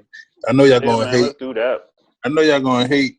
I want to see this game. Is there Either way. any other game my Redskin brethren would want to travel to? I go to Philly. I go to Baltimore. I go anything on the East Coast. Like I ain't going to Philly. Let's go to the ball. Oh yeah, you a good point. Philly a whole Yeah, y'all different probably breed don't out wanna I there. ain't do that. busting Philly. That's a whole They different gonna breed beat out y'all there. asses in there. Y'all Just want ask to do Mike that. Scott. Y'all saw Mike Scott. He Scott. was playing for the Sixers. I know, right? Hey, y'all seen that shit with Mike Scott? Y'all so dirty. I couldn't believe that. Hey, nah, but Mike was mad because you see, Mike had that Sean Taylor. You see, he had that Sean Taylor jersey on though, and Shout out to Mike. he was about to fight because they Shout was out to Mike. disrespecting. They was disrespecting Sean, so he had to do something, you know. Nah, they shouldn't have acted like that. I agree, man. Like, I was crazy. I would fuck with the Arizona jump. What's that? Week 2? Yeah. And That'd be straight, too. I like Kyler Murray, too, Yeah, actually. I'm seeing that jump too. Or we could travel to Baltimore because we play Baltimore after that, right? Yeah. I want to see. I want to see Lamar Jackson. I wouldn't mind going to that joint. You know what? That might be the move, bro. That So, might. shit, Bro. that. Week 3? I don't want to see him run all over us though. So Man, we gotta be up there. We got the sack artist now. We straight. You know. He said. Chase Young said. He said the first quarterback. He said the number one quarterback on his list is Lamar Jackson. That's what Chase Young said. To get back to just- Carson Wentz, damn it, we need that dub week 1. Yeah. So I don't like Baltimore Bama's either. Yeah, that'd be annoying being out there, man. is that a night game? Nah. Nah. They ain't as bad. They ain't as bad as the Eagles, though. Yeah, I ain't never had no problems out there joint. Pittsburgh. I ain't, I ain't gonna lie to you. Baltimore games at night be lit as shit. Yeah, they do be lit. Oh, it's a night game? Nah, it's not. But I'm just saying, they night games be love. And I feel like that might be the only stadium where it's almost like 30% Redskins fans. Everywhere else, weak as shit. Nah. 30-70. When I went to Miami, that shit was deep. It was like Yeah, that's because fucking everybody from DC wanted to go to Florida. That's why. Yeah. the whole plane was Redskins. That's because y'all saw strippers at the tailgate. You said what? That's because they saw the strippers at the tailgate. The Miami. All right, so looking at the schedule, like what is like your worst case scenario as far as record, and what's your best case? 16-0. I ain't even look at the schedule yet. Shut the hell up. That's some fucking 16. Dude, that's how I feel too. Who said Man. 16 That's is how I up? feel too. I'm still surprised Cam ain't land nowhere, bro. Yeah, that's what. Yo, I was just thinking about that today. What? Yeah, I'm shocked. 6-9. you're doing him dirty, man. God willing, nothing happened to Ben Roethlisberger. You know what I'm saying? I wouldn't be surprised if we picked that nigga up if Ben get injured again. I wouldn't be surprised. He said he's gonna be he's open to a backup role to start. He said that? Damn. At least that's been reported. I'm sorry. That's what been reported. AB, He's basically saying that I'm open to being the backup to a nigga that sucks. So I know that I'm gonna get in that joint. You know what I'm saying? Nah, he probably trying to go to like Tampa or some shit where a nigga like Tom Brady ready to retire maybe in the next year. So, how long you think Tom Brady gonna be over that motherfucker though? Signed 2 years. Yeah, that's what I'm Depends thinking. on how well they do. That nigga old dog. He's out here though. Y'all think he gonna get another ring when he in Tampa, or he just No, gonna go out with what he got? Fuck no. no. Fuck no. They're gonna have a good season. I think they'll have a good season, but I don't think they get no ring. Fuck no. Drew Brees needs a ring before Tom Brady. I feel like that the Brees gonna get his before Tom. Like I just feel like that. That ain't gonna happen. I think they play week 1 too. Actually, They against gotta each other. go through each other this time. Yeah, that's what I mean. And if I had to put bread on it, Back, bro. Kansas City might go back to back. We're gonna run that eight. what do you think is gonna take the biggest jump? You know, like NFL is like the most parodied sport. So what team you think is gonna come from the bottom? I'd say Buffalo. What? Say that again? Buffalo, they made the playoffs last year. I'm saying the biggest jump. I think they have the team to push That defense. Kansas City. Yeah. I just feel like if old boy played, what's their quarterback name? Josh Josh Allen. Allen. If he fucked up in the playoff. I don't know what he was doing. Dog, what? Who you telling? He fucked up that shit, but I think that was a learning. You know what I'm saying? That was a learning experience for him. It's like, cause you can't do that shit. They had that game, man. They had that shit. They had that game. Like twice. I might throw another team out there that might be crazy. The Vegas Raiders, yo. Fuck no. They got the home field advantage now to being in Vegas. Like, and then I know Gruden been for a while. He been shitty for a little bit of time, getting reacclimated out of that Monday Night Football. But I think he might got a little bit of weapons. I know they went a whole bunch of speed and did some things that probably was untraditional or traditional. They still got Carr. They still have Carr as quarterback. They still got Carr as quarterback. They got Mariota over there too. That's true. You don't think San Fran can make it back? I think that's who I was gonna pick to do some work again. San Fran. Oh yeah, they're gonna get back. They're gonna get back. Probably deep in the playoffs, but I don't think they're gonna win that shit. I think the Rams gonna make some noise this year. I think they I think they fell off, but they still had all the talent last year. That's why I was shocked that they didn't get further than they did. For real. Man, I feel like the Rams are going through something internally, man. Yeah. After that Super Bowl, like even during that Super Bowl, they didn't even look good. Like they didn't. Yeah, they like ever I since was then. shocked. Thought that was an ugly Super Bowl too. That was probably the most boring Super Bowl I've seen. Didn't they pick up a running back in the draft? You said a corner? No, I said a running back. I thought they picked up a running back or somebody in the draft. They probably did. I don't even know. I don't know. What they gonna do with with Cuz though? What they gonna do with Cuz though? We talking about? Starting running back. I forgot the nigga name. He already gone. In Atlanta. Yeah. Yeah, that's right. Yeah, Todd Gurley. They let him go a minute ago. That's right. Oh, he not Too gonna much do shit. money, man. I don't think he gonna do shit. No, he gonna. I think he gonna do some good fantasy football wise, but I don't think he gonna do shit for. I don't think he gonna do shit over there. I think that might be a good pair too, man. Because you got Matty. He need to be on that turf. I expect him to do some good on the turf. It all looks good on paper, Paul. The Falcons suck, man. I don't care what anybody says. Something wrong with their squad too. Something wrong. It was like once they lost that Super Bowl, it was just all downhill. Like, do you even watch like Julio out there? He don't even be like motivated as much as you. I mean, I know getting hit and everything is a serious deal in the league, but he don't even be motivated like he used to. Really. No, he trying to go always somewhere. Double team. I think Julio. I think he was like those first couple of years. They kind of. I mean, they used him so much. It was like every route he ran was at 100%. He was. It was just like I don't know. It's like he ran himself into the ground. Like all these injuries just kept piling. That's what I'm saying. They ran him into the ground like a running back.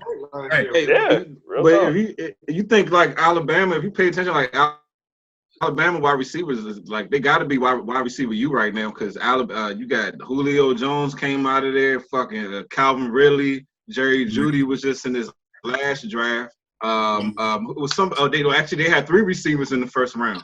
And fucking it was somebody else that came out, I think right before Julio Jones. It was another wide receiver. Oh, nah, wait, who was it? Somebody else that was.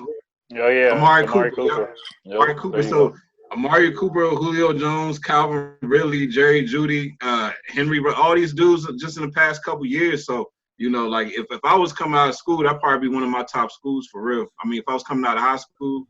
And as a matter of fact, what would y'all do? Like if y'all was coming out of school, you know? What would y'all top 3 schools? If you was that's a a great question too. In football, if you was a number 1 recruit in football or basketball, whatever sport, like what would be your top 3 if you was the number 1? I know for basketball, you know Duke's gonna be top 3 for me. I like Michigan State too, just because Tom Izzo. I need that fire. I want wherever a coach is fiery, it's gonna like dig in your ass, let you know you ain't no superstar, no none of that. I need that. I fuck with Tom Izzo. Yeah, Tom Izzo's thorough, dog. Like the offense is kind of, but I like him. And I said Duke, Michigan State. For the third one, I'll probably do like Now, because I want him to be the star. I want him to go to like a Xavier or something, just like an off-brand, but can just shine. You know what I'm saying? Mid-major maybe, just somewhere they can do their thing. But if I could, like, top 2 is going to be Duke and Michigan State for me. For what we talking about? What we talking about? That's for basketball. That's for basketball. My bad. That's for basketball. Are we talking about when we was coming out of high school or now? Nah, just in general. If you was right now, yeah. For football, it's going to be Ohio State. I want to Ohio State, Alabama, probably like Florida or something. DC, something like Florida, that. Alabama, Ohio State.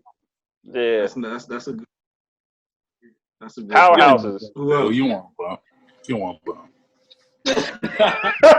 What you got, Corey? Yeah, where you going then? I'm talking about when I was coming out of high school. When I was coming out of high school, you know, I'm playing football. So, number one, of course, is going to be the U. You got Ray, Clint Portis, all them niggas coming from the U. Sean Taylor.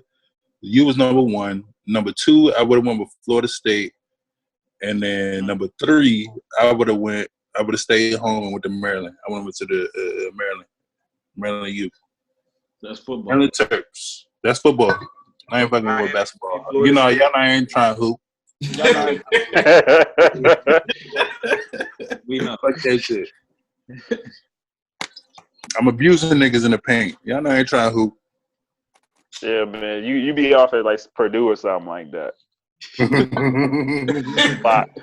Play that block. I mean, of course, I'm gonna go Miami first, and then I don't know. I'll probably just gravitate to whoever like coach will probably, you know. Yeah, you need a good coach for the football, man. It's hard to turn down Orgeron. When you hear him speaking shit, it's hard. Oh to yeah, fuck with Orgeron, yeah. It's gonna be him. Urban Meyer. Urban Meyer, of course, man, hands down. I would love for my son to play there. So, like, I hope he comes out of retirement too. Real talk. Urban Meyer's a beast. What about basketball? Basketball. I mean, my favorite college basketball program is Georgetown, but they just can't get right. But I like old hard-nosed coaches, so it'll be like Izzo or goddamn, I miss fucking Calhoun. I miss him. I miss seeing UConn. Yeah. That would have been a good look too. Yeah, or maybe like a Boeheim. I like the old Big East basketball. Oh yeah, Bob Huggins. Yeah. Oh yeah, Bob Huggins. I don't know. Huggins got charges though. I bet he got court date pending still. You see the niggas he be recruiting. Like, yeah. You know. But if I did my top three, it'd probably be obviously the U for football. Maryland Terps, definitely football. And USC, just because it's, you know, it's in LA, beaches, West Coast, good weather. You know what I'm saying? So I probably do my top three probably be Miami, USC, and Maryland. And basketball, I had to go with Terps again. Michigan State, because I fuck with Izzo. And probably UCLA. To be honest with you, I don't know. I just fuck with that program, and they always get niggas to the league. So I would probably go with UCLA third. NCAA I want to throw one more in there. Remember when they were showing the campus of Florida Gulf Coast? Yep. Yeah. Right in the water. That's what we was going to Florida too. Oh yeah. I'm a rock with Marcus too, because if I'm football, I'm going with Florida State though. The prestige of Florida State. Then I'm going with and then I'm gonna fuck some people up because I go there for basketball and for I put them in my. I would go on a visit there for basketball and for football, but I would go to like Howard, especially if I'm like a top recruit. Like just thinking about variety and all that good shit, like the Howard. Like if you really think about that shit, like what you could do at like nigga, you ain't going to Howard, nigga. On a visit. I agree with what you're saying. On a visit. Okay, I was gonna say you wouldn't know one recruit. Ain't no way. No, but I'm saying we top three, and you know what you know now. Oh, like, okay, you know I got you. And if you think about like how that jump could like really affect Howard, right? But also you know like damn son, like I'm going to the heart of the city, the nation's cap, where I'm 30 minutes away from Baltimore, 5 minutes away from DC, where the nightlife is everything that you can imagine. Like I fuck around, go to Howard for a visit, and let that shit flourish, and then you already know that shit gonna talk around town. I don't know like that, but. And then for the same prestige, I fuck with UCLA, if not UCLA, Oregon. I was about to say, nobody gonna throw Oregon in there. I was gonna say Oregon just for the uni too. I really was. I swear to God, I was about to. I swear I was gonna say that. That's a good one. And then, Oregon is actually Oregon might take USC for me in football now. I think. Oregon, they got deep Nike, come on, nigga. That's Nike right there. Like, what you dog. Headquarters. Phil Knight, all that. Yeah, you're right. I didn't even. Yeah, Oregon was that's a good one. Oregon. I had my top three. Football would be Penn State would be number one. Okay. Sandusky yeah. Alley. Okay, Wow. LeVar. And then I would have Oregon number 2, and then Maryland, the Terps 3. Yeah. Yeah. Basketball, I mean, I don't really have one for basketball just for the simple fact that I don't really watch college basketball like that until like March Madness. Mm-hmm. It's the best time. I couldn't give you an accurate answer with that. But yeah, You look what you. Hey, real talk. Jalen look like a Davidson type guy. Remind me of young Steph Curry. Like I can see him doing something like that. Jay already he want to go to Bama. He Oh, word? Oh, okay. Hey, Yeah, he's heavy on football. He trying to buck. Aim high. He trying to buck. high. Yeah, he said Yeah. either he either wants to go to Alabama or he wants to play locally at Maryland. So, Okay. Yeah. Hey, bring a chip back, dog. Hey, take him to the college playoff. Real talk. If he does that, oh my God, play this back. Yeah, he going mad. You take him to a game, he go, he's gonna lose his mind, bro. Oh yeah. Oh yeah. it's crazy. Mm-hmm. Well, you have Remember back? That'll lead me into my 3. So I actually picked Bama because if I did, it'll probably be for defense. And all I know Bama for is their defensive line and their hitting. So I do Bama. I do the U. I gotta do the U because Got to. in that era when everybody was a fucking superstar. Mm-hmm. I think fucking like 7 people on the team did under a 4.5. Hey, that Yeah, that's 03 crazy. 03 squad had like about 4 or 5 Hall of Famers on it. Like Crazy. Stupid. Everybody was Shockey, Yep. Edrin James, it might have been at Clinton Portis, Frank Gore. How does nigga Frank Gore just got re-signed? Yeah, He's still playing. The Jets, He's right? not playing, dog. He's Yeah. not 37. Did you just Yeah. hear the running backs you just named?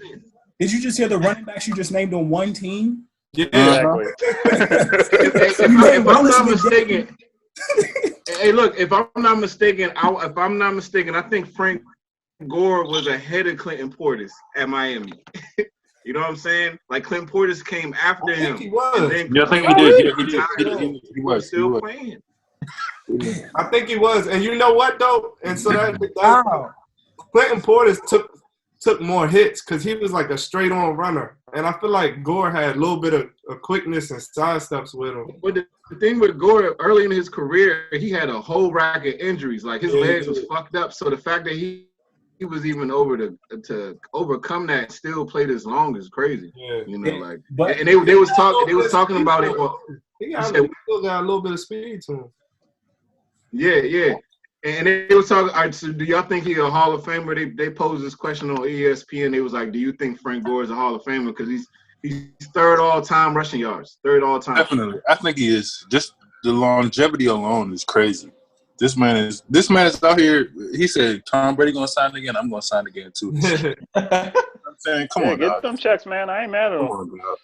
Yeah, I would put Frank Gore in not a first ballot, maybe not a second or third, but I think He deserves to be in there. Yeah, I wish he was on. at a certain He deserves point. to be in there. I wish he was on a contender so he can like get a ring. You was about to say, does he have a ring yet? Nah. He Nah. almost got one with San Fran, but Well, when they had I Cap, was watching with Skip and Shannon, and they were saying that they both said he's not a Hall of Famer because they said that there's never been a time where he was the most dominant running back in the league. He kind of just was always around, but he never like was, considered an elite running back. You know what I'm saying? Well, I think Yeah, the San offense Fran was good. Yeah. You said what? I think that depends upon the He was tearing offense. shit up. I'm just saying, but has he ever really been considered an elite running back? Like put it like this: when you in any era during Frank Gore's career, would you ever say he was top 3 at any time? yeah, I don't think so. I would. I gotta look. That's a lot of years to remember. Frank I gotta Gore, look at the year there's exactly. a lot of Too many running backs. But at the same time, but at the same time, we can't take away his consistency. And we on the East Coast. I think for the most part, he played in San Fran. I mean, for the time he played in San Fran. So you know what I'm saying. We don't necessarily see all of the highlights. I know we got it just now, but we ain't necessarily see all of his body of work at the same time. But I think he might be because of the consistency that. I mean, you said third all time running back. Third all time, yeah. He's at least definitely top 5 in a couple of years, at least. I don't see how he doesn't get in the Hall of Fame if he's top 3. Top 3. No, in 2006 he had 16. He had 1,700 yards rushing. Come on, dog. Exactly. Exactly. Rushing. And who had number 1? That year, hold on. AP. Who had number 1? Jackson. Jamal Charles. Who? Tomlinson. Oh yeah. Oh, LaDainian.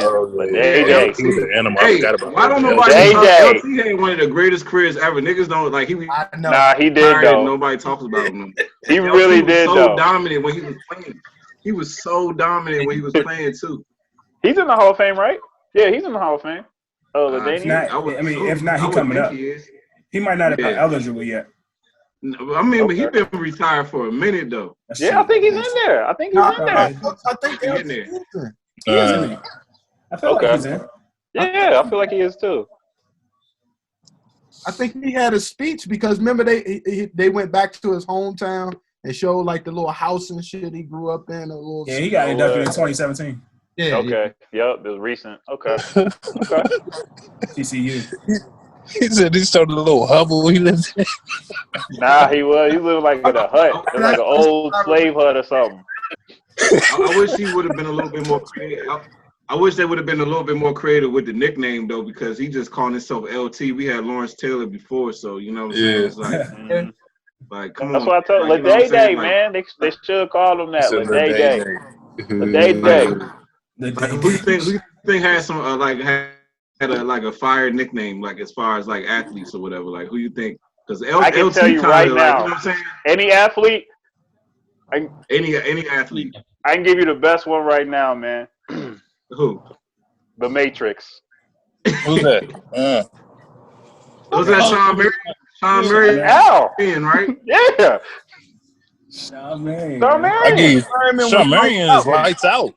No, not Merriman. Marion. Basketball. Marion. You talking about the football nigga? Hey, lights out's a fire ass nickname too. Yeah, that's cool too. Yeah, lights out. Yeah, that shit was tough. What about Andre Karolinko, AK-47? AK-40, yeah, that's a good. That's actually number one. That's top 5 right there. Number was 47. That's that was sick. Yeah, I know it was. Yep. Number was 47 and everything. That shit was AK-47. That was tough. So I'm going. Every time I see him play, all I thought was AK-47. AK-47, man. That's it. You know he had his gym bag. He had a chopper in his gym bag. Who? Like shit. I said he had a chopper in his gym bag. I feel like the truth is just self-explanatory. That's it. Yeah, I fuck with the truth. That's a good one too. That's the first one that came to mind when I saw the question. The other joint for me is fucking the answer, yo.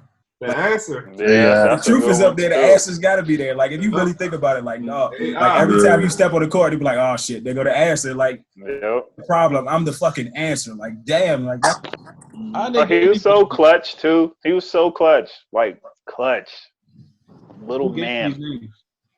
Say it again. Who gave him these names? Good question. I was disappointed when he crossed up Jordan. I was disappointed. I was like, why? Because it was Jordan. I was like, I know Paul Jordan called him a little bitch at the beginning of that game. He said, "What's up, little bitch?" and pushed him. This is a childhood hero. Tells the story, man. It's crazy. Childhood hero getting crossed up. Yeah, but that's when you knew that new era was coming. Right. Mm-hmm. The glove. Yeah. The glove was fire. That was another one. The glove was tough. Mm-hmm. It's a lot. Wayne Gretzky. They call that man the Great One. Yeah. That's another one. Yeah, that's a good one too. Mm-hmm. It's a lot, man. Is there any in baseball? I feel like we missing one that was in baseball. The Big Hurt. Big Hurt. Yeah. Yep. Frank Thomas. Randy The Johnson. kid. The Big The Hurt. kid. Mm-hmm. King Randy Griffey, the Johnson. kid. The big unit. Randy Johnson. Yeah. Yeah, that too. Randy Johnson, the big unit. Hey, still The might gotta go with Sultan of Swing.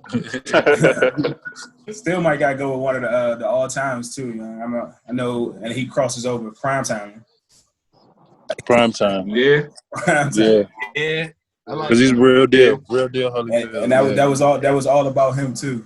That was He lived up to it too. Yep. Mm-hmm. Like, yeah, You don't want to see no Bristol, night but- game. You don't want to play no night game with that nigga. Prime time. Oh no, Dion. That's my dad's favorite player, Dion. Mm-hmm. Is Iron Mike considered a nickname? That's a lot of boxing names. That's That's like what I'm saying. Iron Oh yeah. that's like handy. Yeah, I was thinking boxers, yeah. Shoot, what was Prince Hakeem's nickname? I don't remember. That dude was a showman though. That was an entertainer right there. That was an He was. entertainer. Ahead of his Yeah. time. He's all fat now. Have you seen him? Yeah, he looks Oh, terrible. nah. Yeah, look him up. Nah, look him. He does look like Cali. He does look like Cali too. Money Mayweather. Yeah, money. May. Shit, the Predator. Money team. Oh, you talking about Chase Young? Chase Young. Yeah. Chase The Predator. That's his nickname. The Predator, nigga. You heard that shit, Alex? Never heard that a day in my life. Don't hear it this year. George Gervin. Iceman. Iceman. Yeah, like Yeah. Yep. That's Shit, our Dr. cold. J. Huh? That's Yeah, what Dr. J. J's a good one too. Dr. J. ABA had. They had like nicknames of like 20 people to the game and shit. She was a semi-pro, yeah. She was semi-pro with Jackie Moon, yeah. And they had to have nicknames. Downtown. Hey, Eric Dickerson ain't had The no. postman. All day. Was he all day? The mailman. Oh, mailman. Man. Shit, fucking Hibachi. Yeah, hey, yes. Or Agent Hey, that was one of the best Yes. ones. Hey, Hey, Hibachi. Gil, that was one of the best ones though. Real talk, that was one of the best ones. The only reason We Yeah. talk about wrestling though. There's a rack of joints in wrestling. Nigga, that Oh, was wrestling. That's the real name. No, I'm saying like those are nicknames though, right? Nah, that was nice. Wait. So those are their actual names?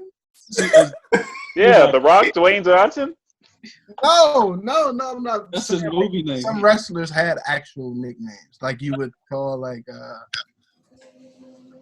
Ray So Mysterio. almost all of them had nicknames though. Except for Bret Hart. Man, Hart, Ultimate Warrior and shit. Ric Flair. Shawn Michaels. The Heartbreak Kid. The Heartbreak Kid. That's what I'm saying, something like that. Yeah, but the hibachi shit was funny though because the hibachi jump, wasn't that a self-created nickname? Yeah, because they said he would every time he would hit a three or some shit, he just yell out hibachi. Cooking y'all. But that's just how you know Gil was a different nigga, man. He was a different nigga, man.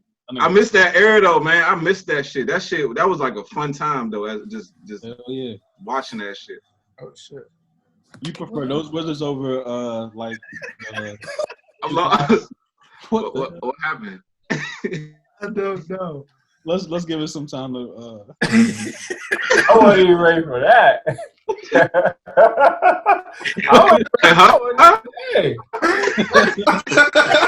I had to use my mom's computer. She been up here open. I was like, Phil? Yeah, you told me code though? Oh boy, you gotta stop playing. They got that. Hey, you got oh shit.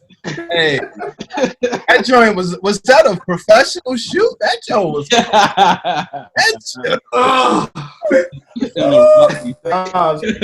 Hey, you know this joint gonna be in pulled out the chinchilla.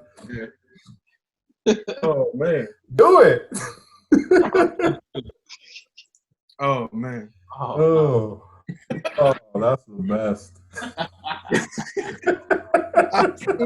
Oh my god. Oh man. Woo. Oh man, you guys. Look at Alex, huh? Y'all terrible. Alex is over here dying. Oh. Oh my god, that shit was too funny. Oh man. I ain't gonna lie, y'all.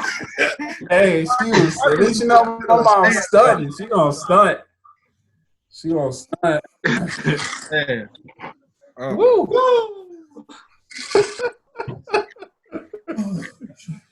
Oh man. Wow. That was a good laugh attack. Oh shit. That was Hey, I got a question. Oh, All right. So everybody that got kids, or when you're gonna have kids, right? And I'm just talking about sons right now.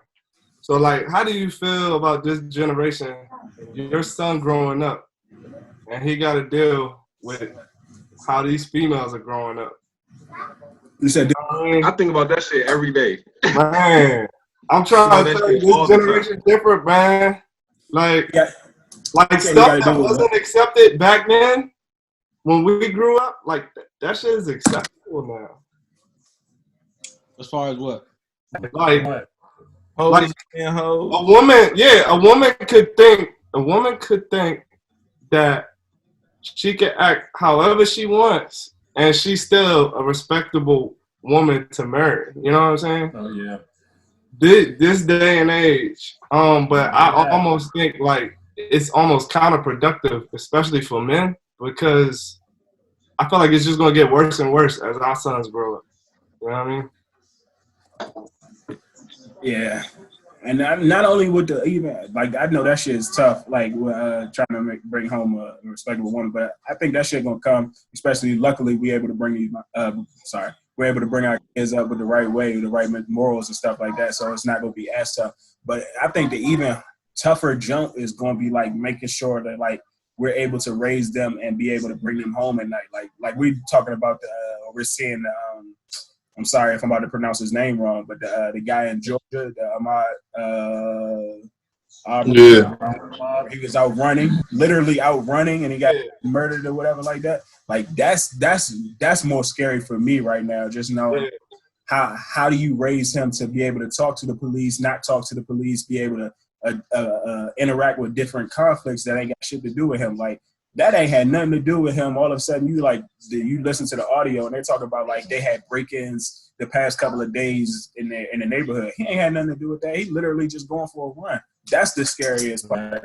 Yeah, that's scary. And so that part, and you know, what's my man's name? Earl, that just got into that whole altercation with his girl. Was that his, Earl Thomas? Is that Earl Thomas? That's his wife or his girlfriend? That was his wife. His wife, bro. His wife, yeah. And his wife, because she found out he cheated, like point a loaded gun to his head, bro. Like, God.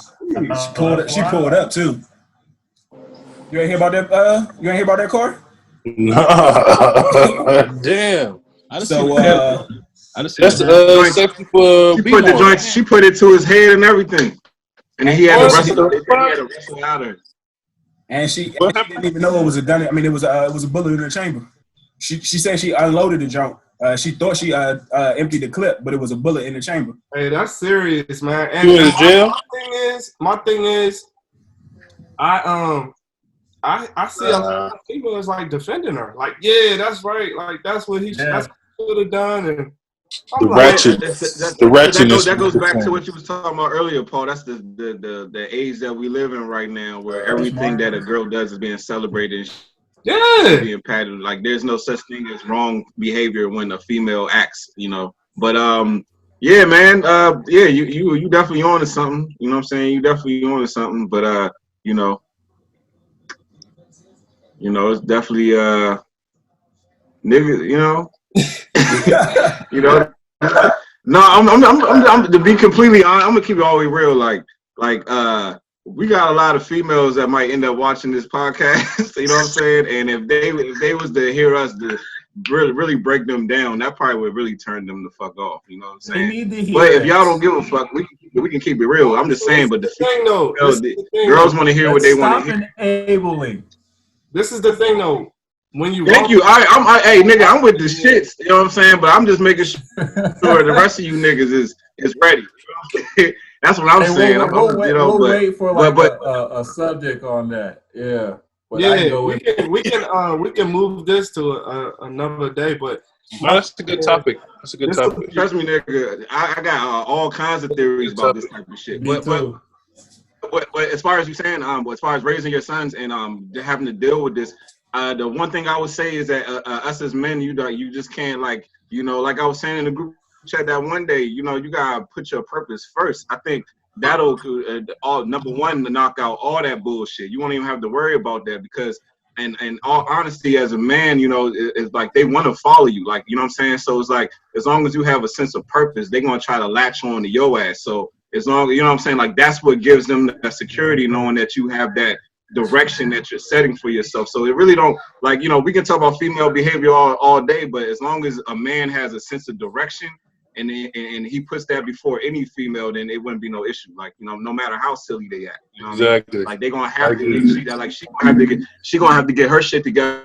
to keep up with you. You know what I'm saying? And that's how it's supposed to be. You know what I'm saying? Actually, what opened the door for all this bad female behavior is because niggas put the pussy first and they can see that, so they like, oh, this nigga going like this nigga gonna bow down to me because he need this pussy. You know what I'm saying? And once they get that understanding, they know they can act any kind of way. And as a man, you gotta kind of look at them. You gotta kind of look at them like my purpose comes even before you. So if you ain't acting up to my standard, then you can fucking roll. And when they understand that, that's what checks their behavior. That's when their behavior is checked because they know that this nigga will leave me for his purpose. You see what I'm saying? So I have to tighten my ass up in order to keep up with him. That's how it is. But what niggas do is niggas lower their standards in order to get some pussy, and that's when everything gets back. That's when everything goes backwards. That's when now we're living in a world where women are more out of control than the men are. You know what I'm saying? Well, that's a good point. That's where it all started because niggas ain't leading them. Niggas is following them. You know what I'm saying? That addiction to that vagina. You know what I'm saying? Took you off your path. Your path is life is about more than busting a nut. You know what I'm saying? If you really think about it. You cannot bust a nut and still live, believe it or not. You know what I'm saying? So that's fucking everything up. And that's a good point. That's what's fucking it all up. Frequency though. That's the low frequency of men that's chasing that. That's a good point because we talked a little bit about this, but to your point, I think, and this is not, I'm not being privy towards female or male, but I talked about this several times this week, and I feel like the balance is off right now. I feel like there's a lot of males that's acting like females these days. I'm not talking about any type of community. I'm talking about straight males that are soft and they act like females. And to your point, it's because they're being led instead of being the leader and taking charge and making sure that their focus is their focus without a reasonable doubt. I'm gonna say not just that though. I would say also there's a lot of dudes that's been raised by women, and vice versa. I feel like females are leading men these days, and so to me, I feel like it is an imbalance sometimes. And when you're married, you have to know that balance. Like your wife want to do some things, that help you or that lead you because she's good at it. And vice versa, whatever you're good, you're supposed to take strong and take hold of it. But I'm just talking in general. Like today, this day and age, I feel like there's a lot of women that play the man role, and there's a lot of men that play the woman role. Well, look at it, man. Like even how they do stuff in media, movies, they demasculize the male. They do. Yep. See that? They marginalize the man. That's what they do. Exactly. So that gives females already like, oh, we on the same, platform, and it don't even be like that at all. Like it's a mixed message. And I think like this shit has been going on in society, even with our fathers was dealing with this shit, and like this shit's been going on for a while. Like I don't know if y'all remember that picture from like back in like the 60s or something, and it was a picture of like this white woman. She had a bandana on and she was flexing and pointing to her muscles. Yeah. Like I forgot, it was it's an old ass picture when it was like they sent like a lot World of men War to II or war. some shit. They sent a lot of men. Oh yeah, or Vietnam or some shit. Like yeah, I think you know what I'm talking about. And that was like the beginning of when they were trying to masculinize women. And what's going on in society is that all this female empowerment shit. I remember I was watching a commercial one day and it was like it was a girl. She was like, yeah, I don't play soccer like a girl. And it's like so it's like kind of raising females to think that being feminine is like a weakness or negativity or a negative thing. So they identify with masculine traits. Like their confidence comes through masculine traits because society is kind of training them that femininity is weak or it's less than or it's not needed or it's like the they want us to compete. The lesser of the two. Femininity and masculine, it causes them to compete because they can only validate themselves through doing man shit. You see what I'm saying? So what happens is the females, they validate themselves through doing man shit, and because they identify with that, now they start to emasculate men because they start comparing men to themselves. So it's like, I can do this and you can't. You're not this, you're not that. Exactly. So in return, males try to be what the women are emasculating them about. So like girls would be like, oh, you can't do this like me. So dude be like, what do you mean? I'm a man, I can do that. So that's when they start to control men because they compare themselves to men. You see what I'm saying? So now the man is getting torn down by the woman. Now he feel like he has to be what the woman is telling him he's not. You see what I'm saying?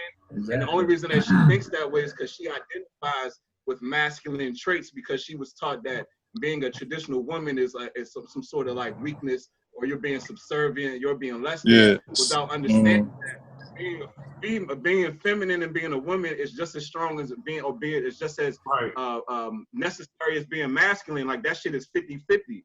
You know what I'm saying? It's like if a woman was to cook and clean for me, I'm supposed to give my life for her to defend her. That's the balance right there. You see what I'm saying? Like that's of service. I have to give my life to protect her.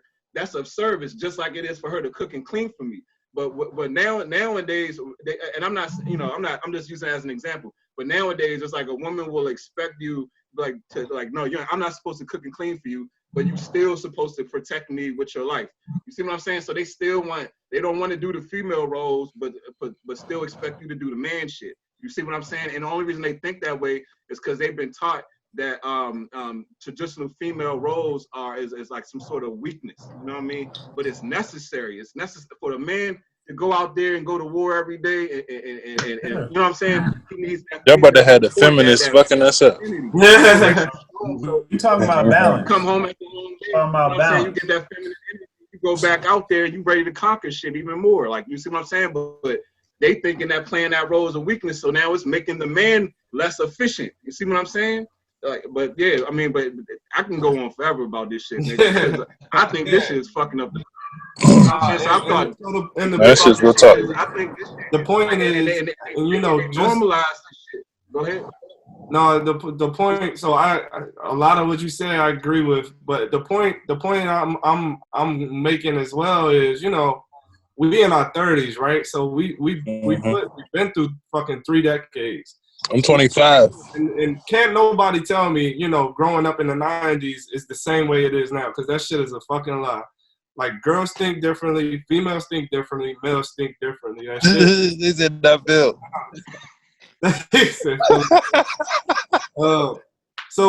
But my point is not to compartmentalize, you know, females or males, because there are exceptions. I feel like it's more pronounced now, to your point, that females are taking on a male role and a female role. And I'm not even being specific about duties. I'm just saying how you act, how you carry yourself, how you carry yourself. No. But you know what I'm saying? Exactly. I agree with that, and I think even if we was going to go as far as even the whole concept of like the feminization of men, like even within that, it's like all right, this whole victim cultures, you know what I'm saying? So it's like now men it's like if you paint anybody as a victim now, men feel like they have to empathize with every single culture. There's like every single struggle, and if you don't empathize with that shit, it is like, you know, oh, you're being insensitive. You're da da da da da da da. You see what I'm saying? So now like men thinking that you know, it's like, oh, I have to care for every goddamn thing that's going on in this society because these, you know what I'm saying, like these. Like a lot of these social justice warrior like perspectives is really ran by women mostly, and then if you as a man was to go against those social justice perspectives, then they start attacking you. So a lot of men feel like, oh, I have to co-sign this shit. You see what I'm saying? If that makes any sense? Yeah, I feel you. Yeah. I'm thinking also like how much stuff has changed, you know, from the 80s, 90s, 2000s, 2020s we about to go into. And that's all. I was just, you know, like shit, 20 years from now, you know, what is my son gonna have to go through? You know what I mean? So it's just crazy. Interactions are just weird now. Yeah, the interaction's weird. And I feel like, you know, 15, 20 years from now, I don't even think people are gonna be like meeting each other like, you know, face to face. Like, you know, like I like your personality, I like who you are. It's gonna be like all digital shit, man. I like how you gonna tell you know, a person's personality and being and who they are on fucking internet? You can't. Meeting a social media representative. It's like, how you gonna know when all you meeting is a social media representative? Yeah, and that's what I'm saying. These kids is coming into the earth where niggas like, these kids got avatars before they in school. Like, you know what I'm saying? So it's like, come on, man, like that's the direction we going in. Like it's you know, it's kind of sad, but it is what it is, man. And we as a people, we can talk about this all we want, but we choose to participate in this shit. So we are adding to the, you know, like Brian was saying earlier, like niggas don't read that shit. We just say to accept because we want to use that phone. So it's like that, you know, that type of shit leads to what you're talking about. You know what I mean? Yeah. Yeah. Yes, sir. Not even meeting anybody no more. It's no substance, man. We're losing it. Kids, sons or daughters out of that mess. I feel like having a daughter. Jesus Christ. I don't even know how I'm going. Yeah, you got both. I got two daughters. Both. Yeah. Marcus. Oh my God, man. Two, man. That's crazy. I got a little sister. She's 15. I'll be going crazy right now. Like crazy. Yeah. I don't know. I want to hurt someone. I ain't even. I mean, that's crazy. It's both though. It's both. You don't want to have to hurt nobody, even with a son. Like, if somebody come out this joint, you know what I'm saying? Because he done, you know, these little niggas out this joint crazy right now. Right. He scored 30 points on you or something. Oh, now you want, right. You want to pump your chest up or something. You know what I'm saying? It's like, dog, they out here tripping now. We wasn't like that. That's what I mean. We wasn't like that. That's what I hate about social media too. It's like you're right, Corey. And to your point, like that's how I feel like people are so sensitive these days. Yeah. Oh yeah. Like. Oh yeah. Don't nobody want to lose. It's so true. Nobody want to compete. We used to compete. Yeah, that was we're gonna play basketball. We want to play football. I don't give a fuck if it was the Madden. We're gonna sit in a group and talk about you. Talk about what you learned. Talk about and we had to take that too. And you take it. And if you got an issue, then you throw the hands, and that was it. And that's it. Right, and then be friends right after. Yep. We like the 60-year-olds talking about us when we was coming up. Like shit, man. And that's how every generation is too. Yeah. Like, man, these niggas these days. Everybody say that shit. You lose. It's funny when you catch yourself having those conversations though. That's how you know you know what I'm saying? No, that's how you know you're getting wise. Like, goddamn. Hey, you ever watch All the Smoke, the podcast with Matt Barnes and all they I like that. talk about. These niggas these days, that's all they talk about every episode. But I mean, it's don't get me wrong, it's like probably the best podcast, one of my favorite podcasts. But I just tend to hear these niggas all day. These niggas these days, it's a different generation now. Like that's all they talk about every episode. You know. All right, fuck it. We was about to sign off, but you talking about all the smoke. Keep it moving. Yeah, let's go. They had Draymond Green on there, right? Talking about his, his little feud with Charles Barkley. He feel like Charles Barkley is always antagonizing him, always belittling him. Do you think so? So you think it's warranted, or you think or you think Draymond is a little, you know what I mean? He's sensitive, man. I think he's soft. I think he's soft. So much like he's soft. Little petty stuff, and then he gonna complain about that, man. Stop. Right. I think he's soft. SOF capital. Draymond draw that attention to himself, because even Charles Barkley was like, I've never seen a nigga who was like the fourth best player on the team this loud. I've never seen that. You know what I'm saying? So that's how I look at that shit. Exactly. Straight facts. It makes sense. And then if you think about it too, like Draymond, like bring all the attention to himself, like and about him, like even the big fight and the big altercation, what seemed to make KD lead was the jump with after the Clippers game or wherever they was playing when he tried to take the game as opposed to giving it to KD or whatever. And he was like, well, fuck it. We know you ain't coming back as it is. Like, duh. Like, that ain't got nothing to do with him. But I think that's like him. Like, that's his persona. Like, he makes everything about him. And don't know how to play the lesser role. And even though he's supposed to be playing a lesser role, I don't get it. I don't get it. And this nigga averages 9 and 7 for his career. Yeah, he don't know he a bomb. That's the problem. That's really what it is. He don't know he a bomb. He was on a great squad. He was clean up. All he had to do was clean up. He can't do that. So all you had to do was get a haircut, dog. That's all you had to do. I know he a bomb. He don't know. Barkley keep getting compared to him, so he got the right to to go on him like that. Like I feel like if you can't take it, then. But the thing about it is, like the only real comparison between him and Barkley is the height. Like the Barkley, if you look at Barkley's stats and like Barkley's a dog, Barkley produced, and I know he like. Not necessarily us, but I know like we as a society are like products of the moment, where as though we only see Barkley as like some people only see Barkley as a talking head on TNT. Nah, we seen all them games. Yeah. We forgot. I mean, like they seem like they forgot about the Dream Team Barkley. Then we just seen the shit but the nigga put up 50, 55, 56 in the finals. Like, bruh, Barkley was he just didn't get over the hump. He was going at Mike too. He was going he might not have landed that punch against Shaq, but. He threw the ball, Shaq. He's a dog, though. He's a dog. Yeah, there's no comparison, man. There's no comparison. Not even a little bit. Nigga, top 50 player of all time, and Draymond's probably not even top 50 player in the league right now. He probably not even top 100. Never. I'm talking about right now. Yeah, real talk. Oh, right now, yeah. Never. And I don't really appreciate Hall of Famer. How Draymond? No. Draymond's a Hall of Famer? No. Is he a Hall of Famer? Yeah. No. You don't think so? No. Nah. Is Derek Fisher a Hall of Famer? I don't know. I mean, I'm not saying I'm a fan, but I'm just saying he was a part. He was a big part of those championship teams, though. Okay. And he's made more. He's clean up. He's been defensive player of the year.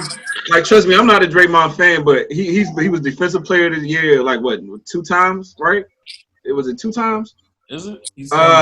Multiple All-Star, multiple champion. I mean, it's a conversation. It's something to talk about. But I'm not. Don't get me wrong. I ain't out here on like what I'm saying, like trying to get this nigga in the Hall of Fame. Like, okay. You ain't writing a speech for him.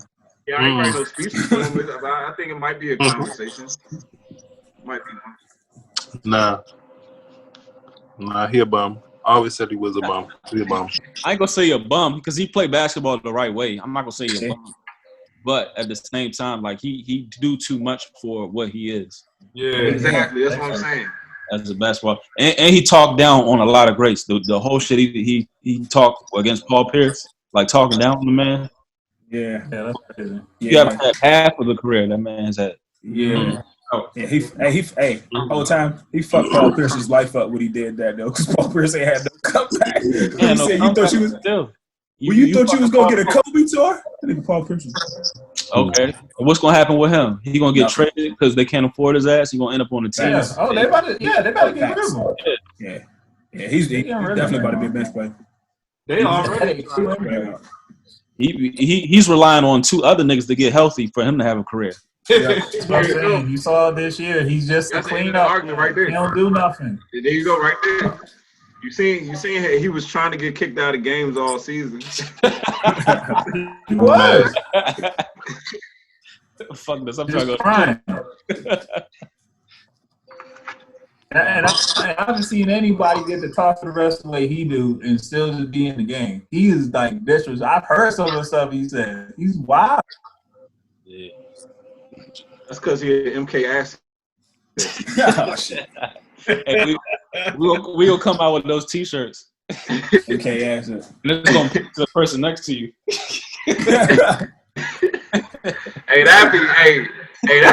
That's a good idea. Don't forget that shit, man. You might want to cut this out the video so niggas don't steal that. Seriously. You might want to cut that out so niggas don't steal that shit. One of them shits for the show. You know what I'm saying? And the shit's pointing at different people. Hey, yo, that would be wild. Hey, why that? I feel like that's pretty in all directions. Niggas would be watching because niggas will really think we MK assets. Like the government put these niggas in place. You know what I'm saying? They be watching. They be tuning in. That's funny as shit. Who y'all? This nigga drinking wine out the bottle. My Merlot. He was turned up too. My Merlot be classy. Yep, you go first. You go first. You go first. Put the damn label out. That nigga is listening to Teddy Riley and Baby. Playing red wine. Fucking very white. Straight up. Straight up. And I do that on my Merlot. Oh man. I can't even see your eyes, Brian. It's been a good week for me. Hey, but as far as what we listening to, it's just anything like shit that's been out. Like it don't even matter. Just whatever you just listening to. Yup. I've been listening to all Lupe shit like for some reason this week. I don't know. I just been listening to his first 3 albums, and I thought his first 2 albums was classics or like up there, at least in the conversation of classic. And I listened to his 3rd album, which I slept on a lot, but I listened to it again, and that shit was fire. So you know that's what I've been listening to a lot of Lupe. I got a long list. Let me get it out of the way. Get on out of the way. I listen to a lot of shit. That's why I say I always try to find new shit, even if it's not new. Like I like a lot of shit. I'm gonna listen to Spody. Used to be Sound Grand Hustle. I listen to Larry June. I listen to Childish Major. I listen to I fuck with the J Electronica jump. I listen to the new Jada jump. I listen to Lil Uzi Vert. I listen to Young Thug. I listen to a lot of shit. So I don't know. This nigga A&R. I'm probably missing a whole lot, but yeah. You said Young Thug? Yeah, Sauce Walker. Yeah. Young Thug. I slept on. For me, I'm just listening to East and Griselda. That's it. That's it. Mode. Yeah, I listen to Benny. Yeah. The butcher coming. Well, shit. If we talk about new shit, I ain't really listening to none of these young niggas. I'm too old, dog. I'm in my 30s, dog. I'm not really listening to these young niggas, dog. I can't really bop with it unless somebody put me on to some shit or whatever. I'll listen to it or whatever. But new what shit. You listen to old then? What you listening to old then? Nigga, last week, this past week, I've been listening to Project Pat. I've been listening to the fucking OJ the Juice Man. Yeah, dog. OJ the Juice Man. New niggas. I'm not really listening to new niggas. I'm listening to old shit, dog. Old shit. I can't fuck with these young niggas out here, dog. I'm too old to be listening to these young niggas out here. Like, dog, you can't influence me. You can't influence me. young nigga. We talking about. I done did that, been there. I'm back. I'm grown now, dog. I'm grown now. Dog. I'm married. I got a family, dog. I can't listen. You listen to OJ the Juice Man. Exactly. I'm listening to old school shit, though. I'm listening to old shit. You're not listening to the OJs, nigga. You listen to OJ. Exactly. I'm listening to old shit. Okay. When I wasn't married. I'm listening to old shit. I can't listen to that down. After Shaq, what you listening to? What I'm listening to? I ain't really listening to a lot lately, man. Y'all gotta send me some albums because I've been listening to. I can't even get past 1 or 2 songs of this new shit. Exactly. I'm gonna be honest, like when I work out, I might listen to some music. I might listen to like some Jeezy, some Jada.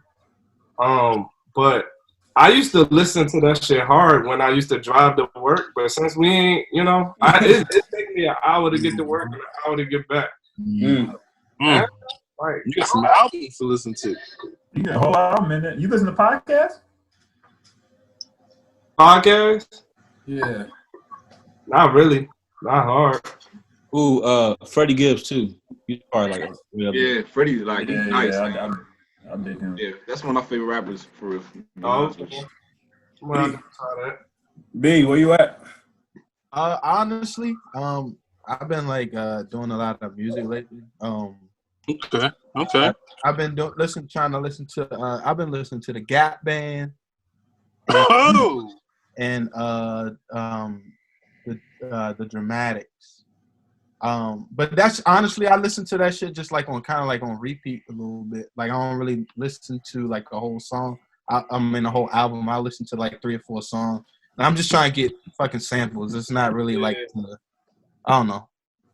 That's what I've been listening to. Do I know the Dramatics? Who been on the, what's the Dramatics put out? I know the Gap Band. What's the Dramatics put out? What I know? What do you know? I don't know. That's what, give me something popular. Give me something popular. Dramatics had what?